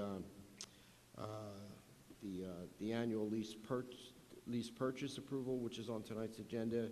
It's a $3 million approval for district-wide flooring, furniture, operation, maintenance, equipment, science supply, tech systems, STEAM equipment, arts, and music equipment, and some other equipment for facilities. And then we discussed the CUSAC score for CNI. According to some of the appeals that were made by Dr. Rocco and his staff, that the CUSAC score for curriculum and instruction has been updated up to 81, but the finance score still remains at 92. But as long as we pass the CUSAC, that was the main objective here. And then the last and final item that we discussed was the insurance coverage on a bus that we had some damage to, and the insurance company, as you know, if anybody's ever gotten in an accident or had damage to their vehicle, they're pushing back, and they don't want to give us all the money. But then Mrs. Atwood found out that we had some type of addendum to our policy where we have full coverage and 100% replacement to our bus. They wanted to, I guess they wanted to, what do you call it? Deem the bus a total loss, but now apparently it's still in the works whether we're going to get how much money we're going to get and what the bus is actually worth. But we didn't lose anything with the bus as far as transportation goes. We're leasing another bus to offset that loss of that vehicle. And my question was, is the insurance company going to pay us for the lease?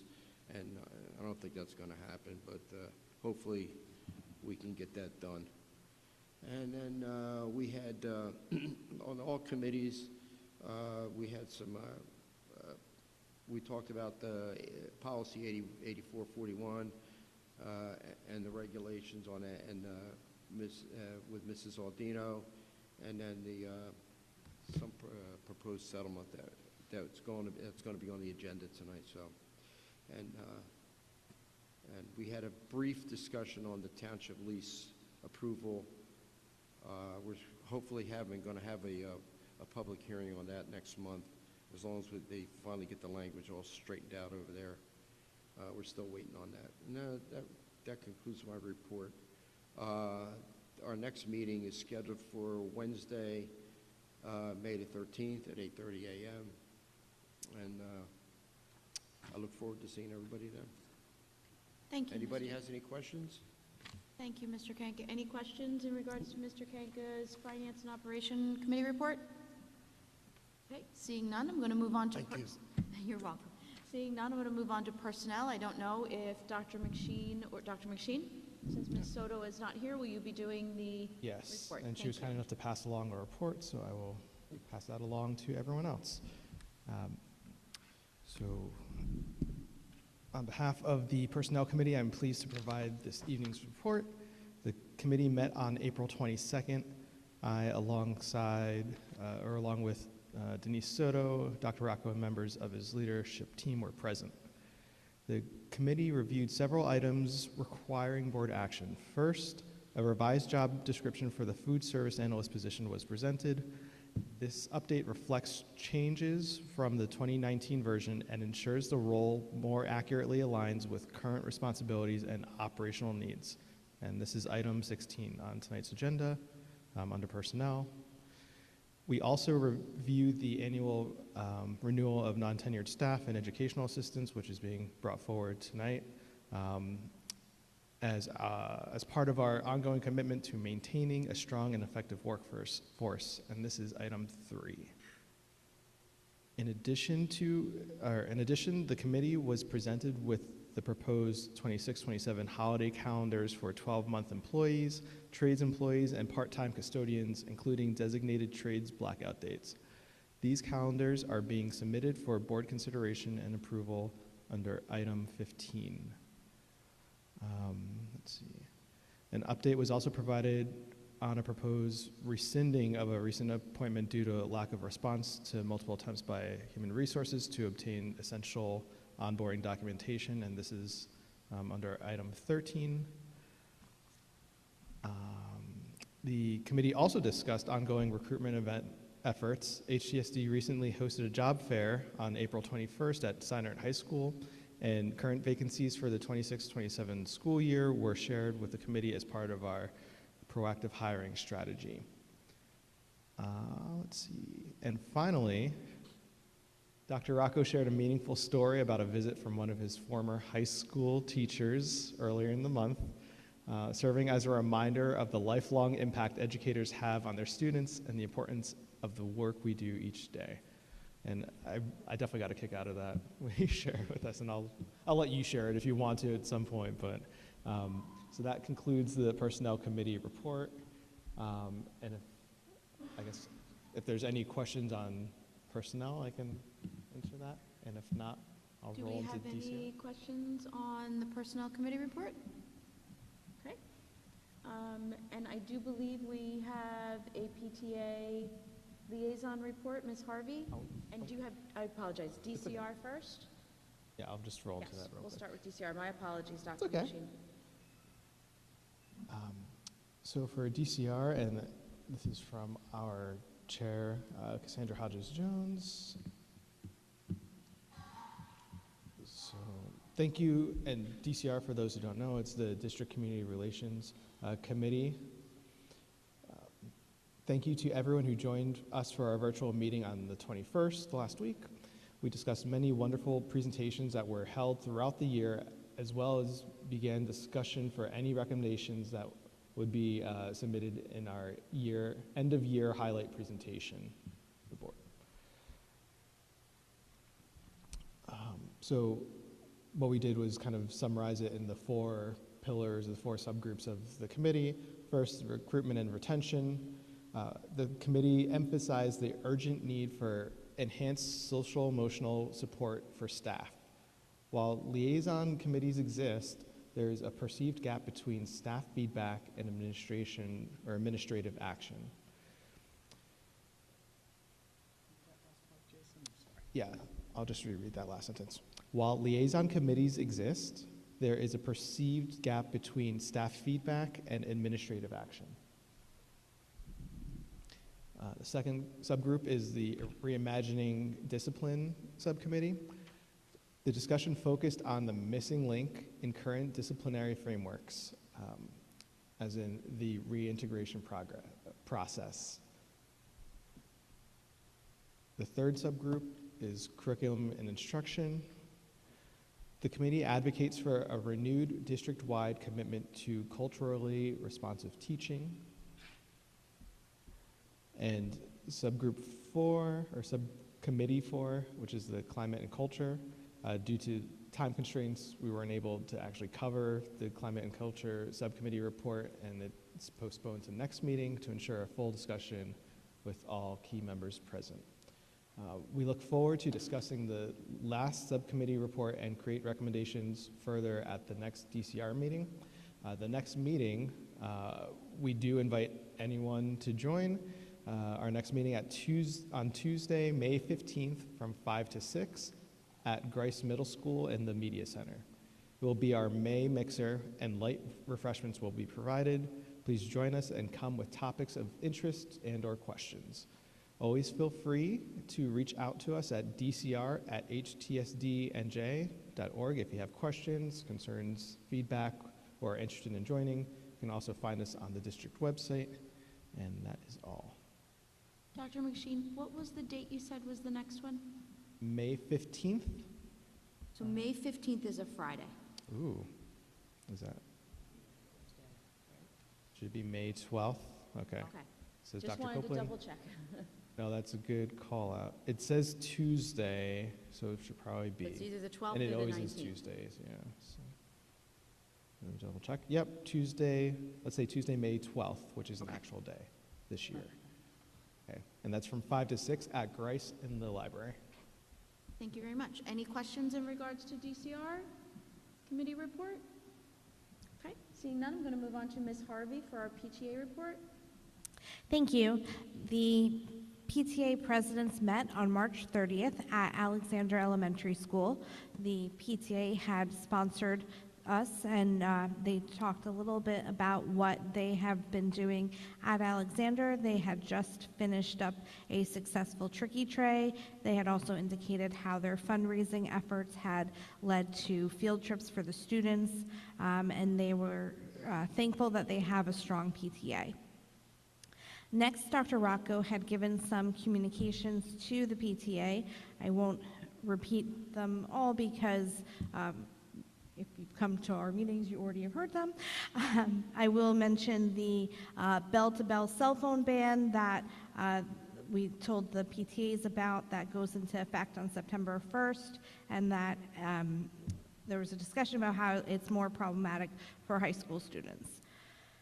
Then he also mentioned how we are teaching students about AI appropriately, and as Ms. Stanton talked about, the policies that are being proposed.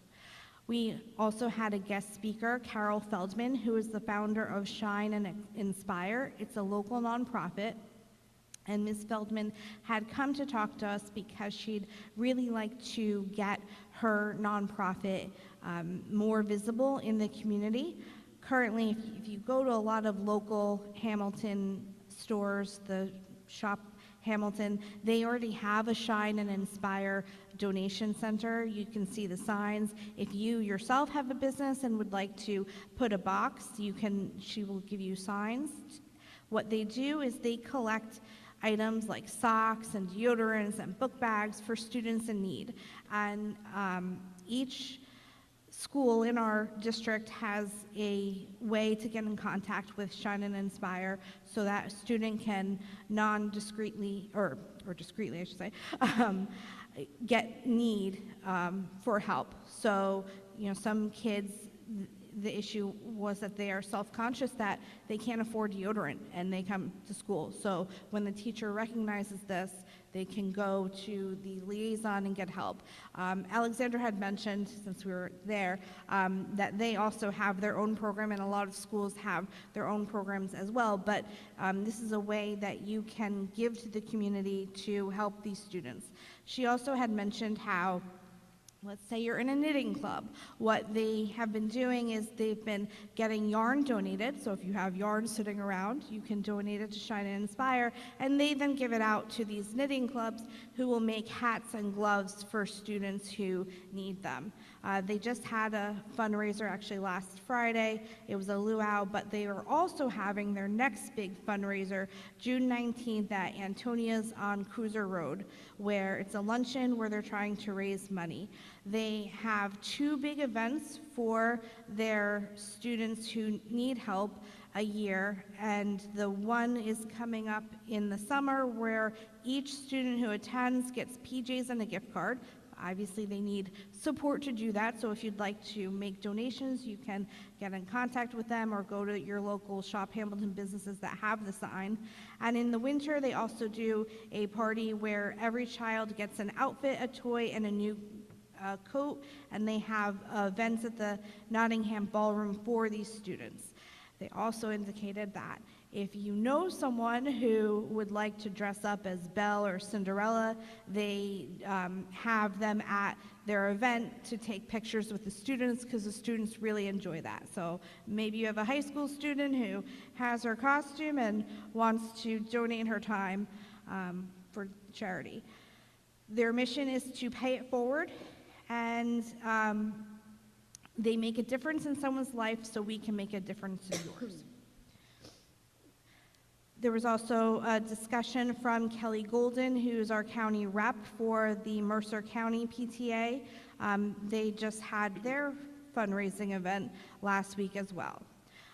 There was also a discussion about how PTAs can apply to our national PTA for grants. And the one PTA member had talked about how they received a $3,000 grant for a TikTok Safety Award. So you have to write the grant, use metrics, and then you can possibly get money for your school. And if your PTA is interested in doing that, then definitely talk to either Lisa Schultz or Kelly Golden, who can give you more information about how you go about using that process to access the grant money. Dr. Rocco had actually also continued his communications, a little out of order because of our guest speaker, but that the new bus app had just launched, and for those of you who might not know, we now have My Ride in the community, so you can download that app and it will notify you when the school bus is late. You have to go through Power School online, not your phone, I learned, in order to get your student's ID number so that then you can be authenticated in order to access the app for your student. There was also a discussion that at a prior meeting, there was a proposal to do an after-school wrestling/weight room club that wouldn't be like a sport, it'd be more just an activity for students to hang out and stay out of trouble and have recreation within our schools. But they needed more information as to how they could go about doing that, so I provided more information that I obtained from the business office that our district does have late buses for high school students, and the students sign up each morning, and it's on demand and space is limited. So they're taking that back in order to evaluate their proposal for this club.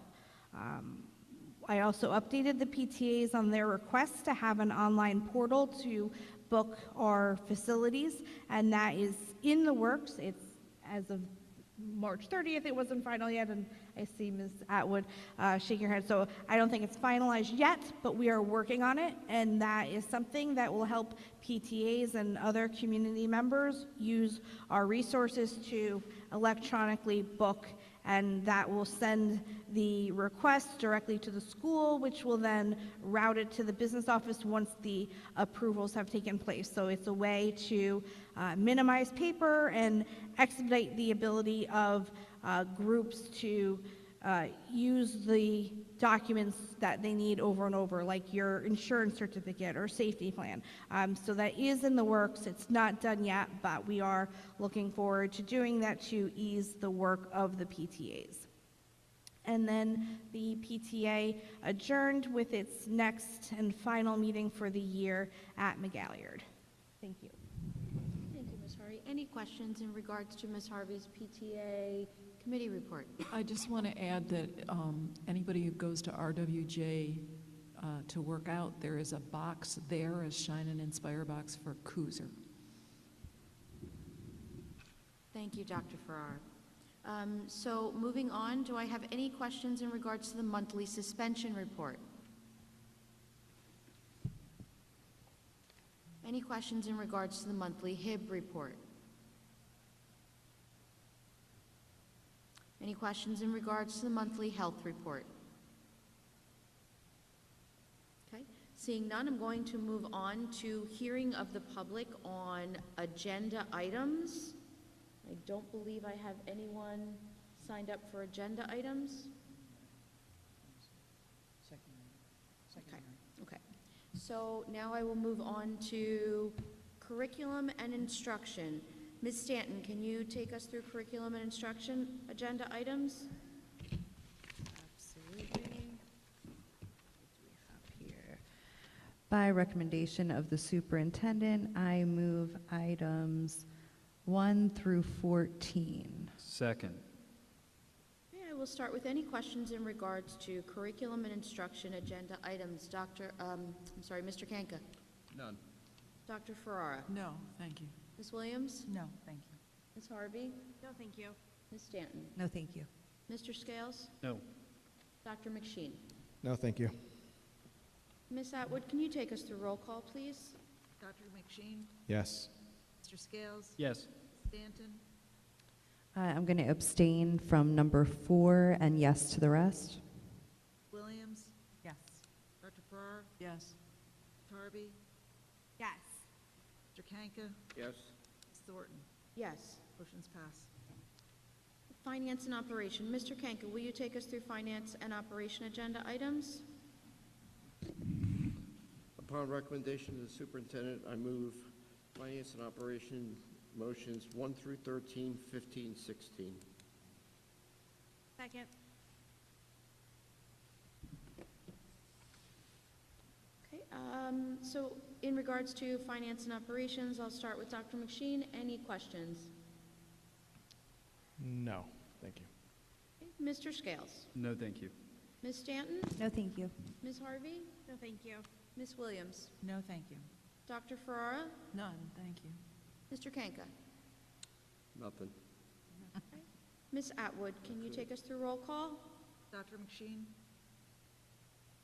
Yes. Mr. Scales? Yes, however, on number 9, I have to abstain on page 103, lines 8 through 10, and page 104. Stanton? Yeah, whole page. Yes. Williams? Yes. Dr. Farrar? Yes. Ms. Harvey? Yes. Mr. Kanka? Yes. Ms. Thornton? Yes. Motion's passed. Okay, personnel items. Dr. McSheen, will you take us through personnel agenda items? Sure. On recommendation of the superintendent, I move personnel items number 1 through 16. Second. Second. Gee, I gotta get one in. Okay, thank you. So, Mr. Kank, I'll start with you. Any questions in regards to personnel items? Not one. Dr. Farrar? Only why am I sitting next to Mr. Kanka? No. Ms. Williams? No questions. Ms. Harvey? No questions. Ms. Stanton? No, thank you. Mr. Scales? One quick question for number 16, the job description for the food service assistant analyst. I'm assuming, Dr. Copeland, this is a new position? No?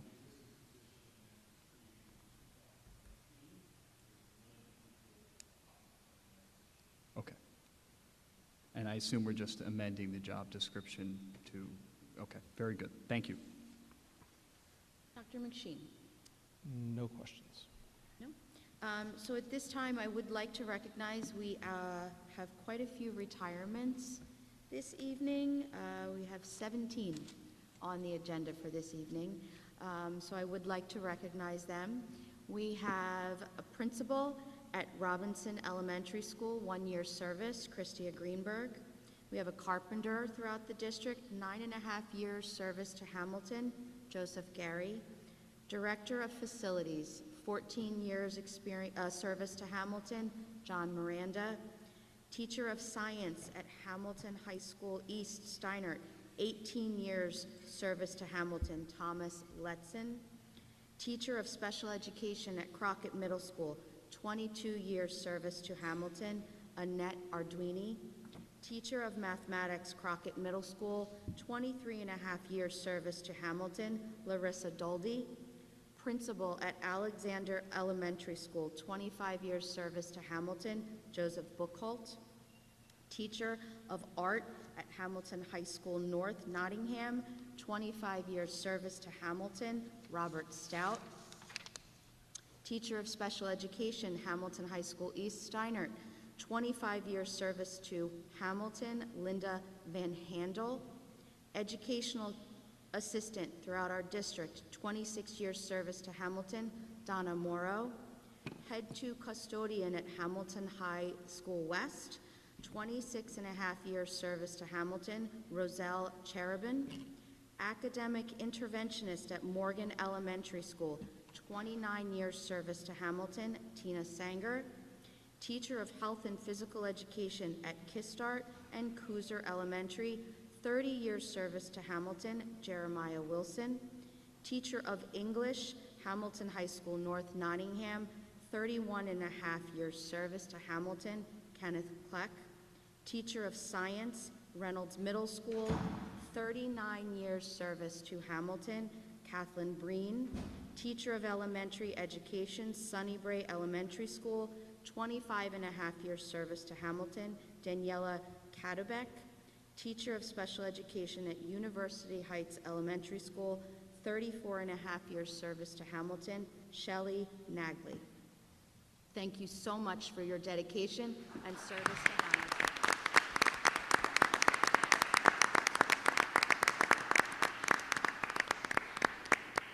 Wish you all the best in your retirement, and we thank you so much for all that you have done for Hamilton. Ms. Atwood, can you take us through roll call?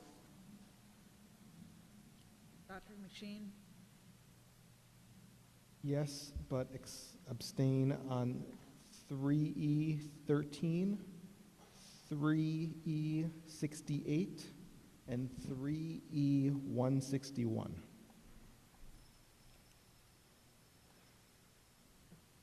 Mr. Scales? Yes. Stanton? Yes. Ms. Williams? Yes. Dr. Farrar? Yes. Ms. Harvey? I need to abstain on 3B172 and 3B217 and 7Y2. Yes to the rest. Mr. Kanka? Left the room momentarily, but I'll vote for us. Ms. Thornton? Yes. Motion's passed. Thank you.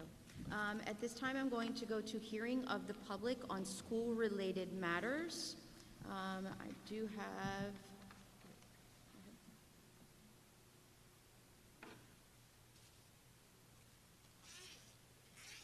So I will start with Janice Lonick.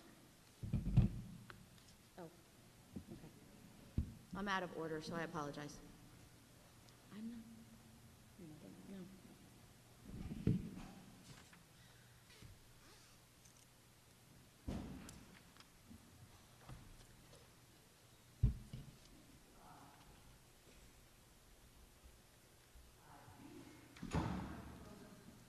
By Robinson.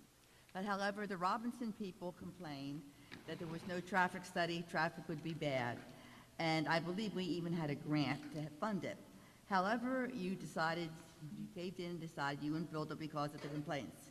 Now, because of those people, a bunch of the elementary schools are getting screwed because we have to find a place to stick all these children. Alexander already has 3 RIs and 2 preschool classes. Next year now, we're getting hit with another 3 autistic preschool classes. So the 2 teachers out in the air-conditioned trailers will have to come into the school and bump out the music and art teachers from their room. So now we will have music and art on a cart, and where they have to carry all their supplies room to room. Art is difficult. They're not teaching 3 of the same grades in the morning or the afternoon. Like one morning schedule, you have a 2nd grade, then a kindergarten, then a 4th grade. You do much more complicated stuff in 4th grade than you do in 2nd and K. However, the teacher may have to tone down the lesson due to the cart space. Every class also, these teachers will have to spend 5 to 10 minutes setting up and 5 to 10 minutes cleaning up. Valuable teaching time is lost to preschool taking over their rooms. Also, where is the art teacher now going to store all their supplies? Worse yet, our kindergarten is maxed out for next year. Extra kindergartners have to be bussed out because we can't make a 3rd classroom. People bought into Alexanderville so that their kids could attend Alexander, not to be bussed out because we're bussing in 3 preschool classes that can be bussed anywhere. Some kindergartners may have siblings in Alexander and now can't go to the same school.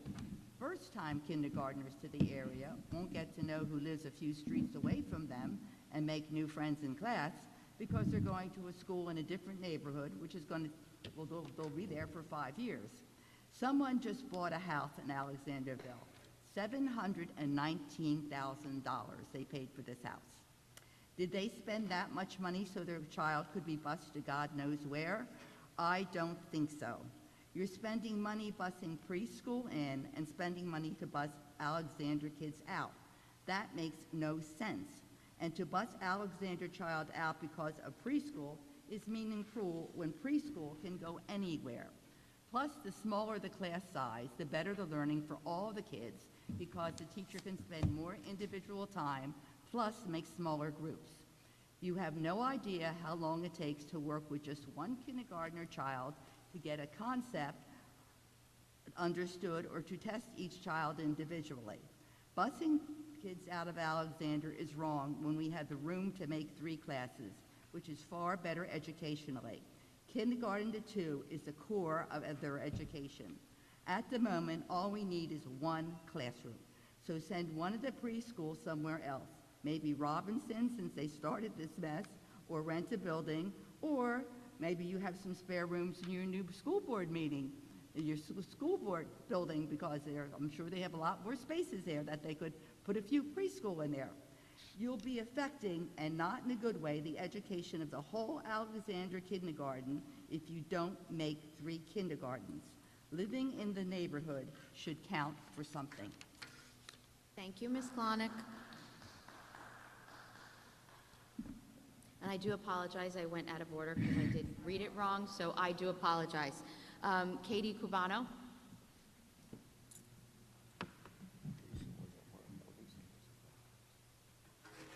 Hi, everyone. I wanted to first of all say thank you for all of your work on behalf of our students, and especially thanking you both as a parent and an educator for prioritizing staffing in your budget. So, as you know, because I sent you a long email, you can tell AI didn't make that because AI would have never let me send an email that long. Los Angeles Unified School District last week unanimously passed a resolution limiting screens in the classroom. I'd like to talk a little bit more about that with you right now. I'm here to speak on some positive changes I think our district can continue to make to the classroom and school and district tech policies, especially with regards to one-to-one school devices. So when I say one-to-one, for anyone in the community who might be wondering, that's the policy where every student has a laptop or a Chromebook that they take to and from school. And I'm here to talk about why maybe we can make some changes around that. First, I want to say tech presents amazing opportunities for our students. Dr. Rocco was mentioning Tech Night. There are so many amazing high-level skills in areas like coding, robotics, computational, video and music editing. The opportunities are limitless, and by no means am I here to suggest that we should take technology out of school. I'm also not a Luddite. My 3-year-old watched over an hour of TV shows today so that I could get ready for tonight. However, I think what happened is we had a pandemic, and we worked very hard as educators and administrators to deliver effective instruction during that time, and that required those one-to-one devices. They were essential to the formula. No matter how anybody here feels about school closures at that time, we can agree that that was essential to what we had to do. But we've tipped out of balance nationally, not just here in Hamilton, way out of balance. And I've sent you in my email many reasons why this is a problem. I'm going to reference some of them in a little while, but the biggest one, I kind of buried the lead, is that longitudinal studies demonstrate that one-to-one device use does not actually improve learning outcomes. So I have some relevant research that I'm going to share with all of you and anyone in the community who's interested.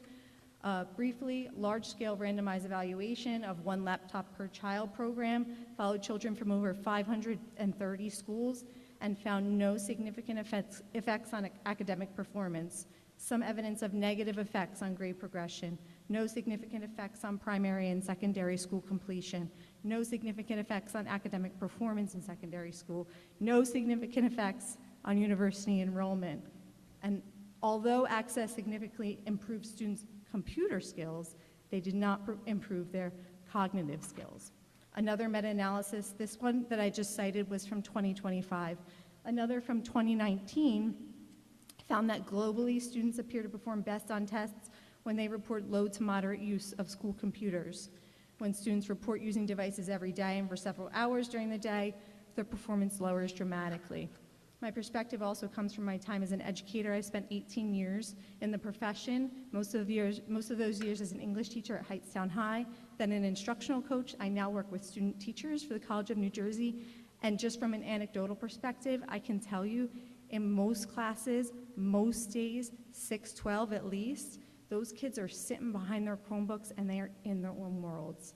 And it is sad to see. They're switching to their video game, away from their video games as soon as their teachers go. They know the keystrokes. They're hiding behind them when it's time, and they're the default. There's an easy solution. I hope we can go back to Chromebook carts. There's still a computer for every child. Thank you for your time. I'm just going to pass this research to you. Ms. Cubano, if you could leave that with Ms. Atwood, and she'll make sure that we get them all. Thank you very much. Thank you. There's 9 of them, but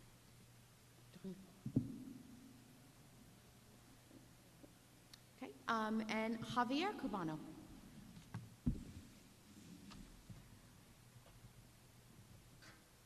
Thank you. I didn't put it in there, but I guess I should go by doctor since I'm amongst fellow folks that spend a lot of time and money to go to school. First off, I just want to say thank you. And really quickly, that is my wife. She actually wrote a book on the subject, so she's not just a crusader. She's spent a lot of time researching this topic, so please follow up with her after if you have any questions or anything like that. I want to talk briefly, not so much about screen time, but just about technology use in the classroom. apps and parental rights for opting in or opting out of use. So one of the quotes that you'll see in there, in the packet that will be shared with you and in the email, is from a study in a survey of American teenagers by the nonprofit Common Sense Media. One fourth admitted that they have seen pornographic content during the school day. Almost half of that group on a school-issued device.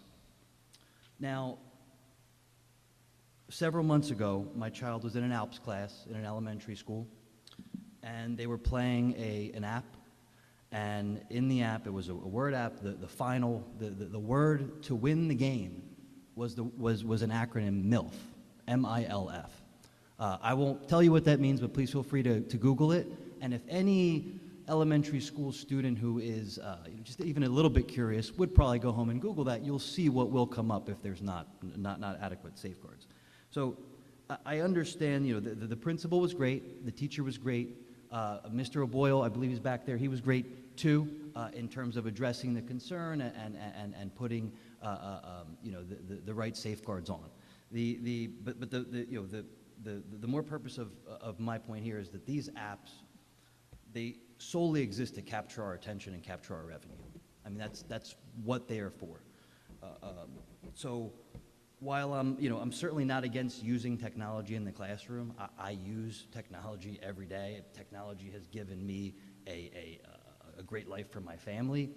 I heard folks talking about AI. I not only have digital agents at my job, we have digital employees. They're full-fledged employees that have replaced people, right? So it's very real. It's going to happen in the future. But just because it's going to happen in the future and folks need to, children are going to be in a world where AI is part of their life, doesn't mean they need to start now, right? We talked about driver's ed earlier. We're not teaching 6-year-olds how to drive. They're going to need to learn how to drive one day, and they're going to drive for a vast majority of their life, but we don't need to teach them that, from the very beginning. I think the incident that I spoke about in the classroom really underscores a reliance on technology, right? We gave some logic games that my kids play with, took them in, and all the kids liked them, and now they're not playing that app anymore, and they're still getting the same benefits from being around each other. So I really want to reiterate, it's not an attack on technology. That's not what this is, but it's even with careful vetting, it's really difficult to ascertain what these tech ed companies are really trying to do, right? They're trying to make a profit, and we might try to make a profit with them too if we invest in them, right? So I'm not saying that nothing against anyone's portfolios, but just saying the purpose of the main purpose of these for-profit companies is to make money. So I wanted to make sure that we're keeping that in mind. Test scores will go up. My wife told me not to say this, but my kid is testing on a higher level, multiple levels in math and reading, and she hates technology. She's not on the stuff. Not against anyone who is, but she's not. So, thank you. Thank you. So that does conclude our hearing of the public on school-related matters. I will move on to other business. Do I have any board members that have anything for other business? I'll start with Dr. McSheen. I do not, but thank you. Mr. Scales. Just be 30 seconds. I appreciate the speaker's comments this evening about technology. I think it's a worthy conversation to take place. I have concerns with kindergartners through second graders having one-to-one devices. I think we're finding that young people are having really difficulties with respect to communicating verbally with one another. Everything is done in a text message. They're having attention issues. They can only comprehend something that's in a 30-second reel or a TikTok video. And of course, even at the younger levels, they're struggling to be able to write their names with a pencil, let alone a pen. So while technology is great, I think the over-reliance at the elementary level is a concern. Thank you, Mr. Scales. Ms. Stanton.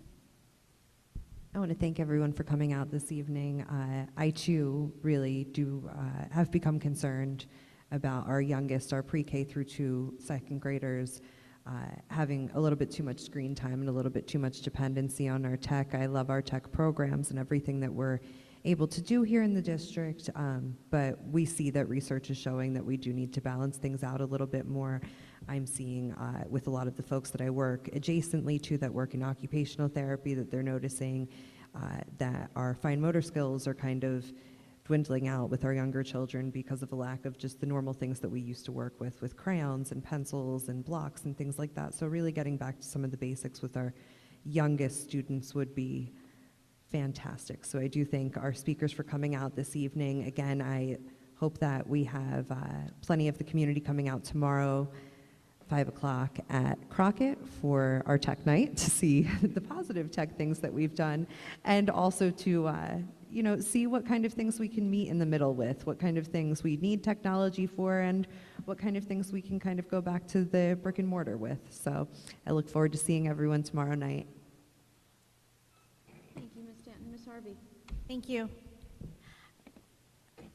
I thank the speakers for coming out to tell us about issues with technology, and I think that if parents are out there and do have similar concerns, that they should be letting us know. I know that I've seen parents complain about things that we might not necessarily know about accessing websites, especially during the school day. So I encourage all parents to also come forward so that we can address issues and also look at an appropriate balance. My next announcement, which perhaps it is an inopportune time, but I had, someone had asked a question from the public, and I just wanted to let the public know about our own app that we have, our Power School app. Actually, if you don't know, you can, it's not just for registering in the fall, that you can download the app, have it on your phone, and you can get live updates if your child doesn't check into gym class. It'll send you an update, marked absent in gym, and you can be like, what happened? I dropped my kid off at school. Why aren't they in class? And then you'll find out that they were called out into an assembly. But still, it is a great app if you're using it. It also will tell you when the grades change. So if your child suddenly got an F on a test because they left it in your car, then you will know that. So these things, you just might not be aware, because I didn't know about all these updates, and I just accidentally turned it on my phone to get the notification, and suddenly I have all these alerts that helped us get my daughter into tutoring before it became a problem. So I would encourage all parents to use the technology that we have available, and you might not know about it, so just go on and download the Power School app, and you can get alerts. Thank you. Thank you, Ms. Harvey. Ms. Williams? Oh, actually, I apologize. I apologize. The other Back to you, thing Ms. Williams. that I learned in talking to this parent who didn't know about the Power School app is that teachers might not be updating it promptly. So if that is an issue, then parents should also talk to the school about that, because it should be updated so that it works, that it's a process. So not only do you have to know how to get the information, but as well, if for whatever reason the school is not putting in the information that should be there, then you need to let the administration know. So thank you, sorry. Thank you, Ms. Harvey. Ms. Williams? I too want to thank everybody in the public for coming out and speaking and communicating your concerns with us. I too, it would be refreshing for elementary level. I agree that, there's only so much. I mean, even me sometimes on technology, I'm getting a headache and I'm like brain fogged, and I'm just like, okay, so that's got to be a lot for them, right? And there is a time and a place for it, and definitely during COVID, yeah, absolutely. So, I mean, it would be refreshing for us to maybe take a step back for certain age groups. And to your point also, you don't go to driver's ed in second grade, right? You do that later. So I thank you guys for coming out and sharing your concerns. And also I want to just piggyback off of what Ms. Harvey said, because Power School, I love Power School. I often talk about it when I'm up here, and I want to say also I'm glad that you're noticing that, but also you can email your teacher, your child's teacher, through there also. So sometimes you'll see, and I know this experience with my own children, if there's not a grade there, you can email the teacher right there and just say, hey, you know, is so-and-so missing an assignment? You know, and are they not up to date with everything? Or, you know, what can I do to help? I love Power School, the tool, because it's a great it's a tool that you can use to partner with the teacher. And that's what education for your child is. It's a partnership. So I love it for that purpose. And also, it also tells you, because it'll have dates in there for different assignments when they're due, if there's a quiz or a test coming up. So your kid, you know, little Charlie at home might not be telling you that he has a test coming up, but guess what? You'll know if you're looking at Power School and you'll say, hey, why aren't you studying for this test? And he'll be like, huh? So I love it for that. So, but again, thank you everybody for coming out, and thank you. That's it. Thank you, Ms. Williams. Dr. Farrar. I'm kind of sitting here going, is there a husband app? Can I have a Rich Kanka app? Like, I know where you... I could. That'd be great. I'm available. You're available? Yes. Don't tell Maureen that. The three of us, this triangle here, are all on the same page. We're all on the same C&I committee, and we have been talking about it. So, you know, you've just come up and reinforced what we've had conversations on. You know, it is discouraging that kids, we know that they develop from gross motor to fine motor, and they're not getting to that fine motor piece. And they don't have any number sense because they're just pushing buttons. So I think our committee will be having great conversations. And let me know when your app's ready, dude. Thank you, Dr. Farrar. Mr. Kanka. I told you not to let the two of us sit together. It's like Angie. If you want to know how your roof needs to look or your rain gutters, just call me. Rich's list. I have nothing. Okay, thank you. Thank you, Mr. Kanka. I would like to echo my fellow colleagues and thank everyone for coming out. Thank you for bringing your concerns to us. Obviously, the conversations are already being had, and I think that they will continue to be had because we will continue to do what's in the best interest for our children. So with that, can I have a motion to adjourn? Motion to adjourn. Second. All in favor? Aye. Opposed, abstained, motion passes.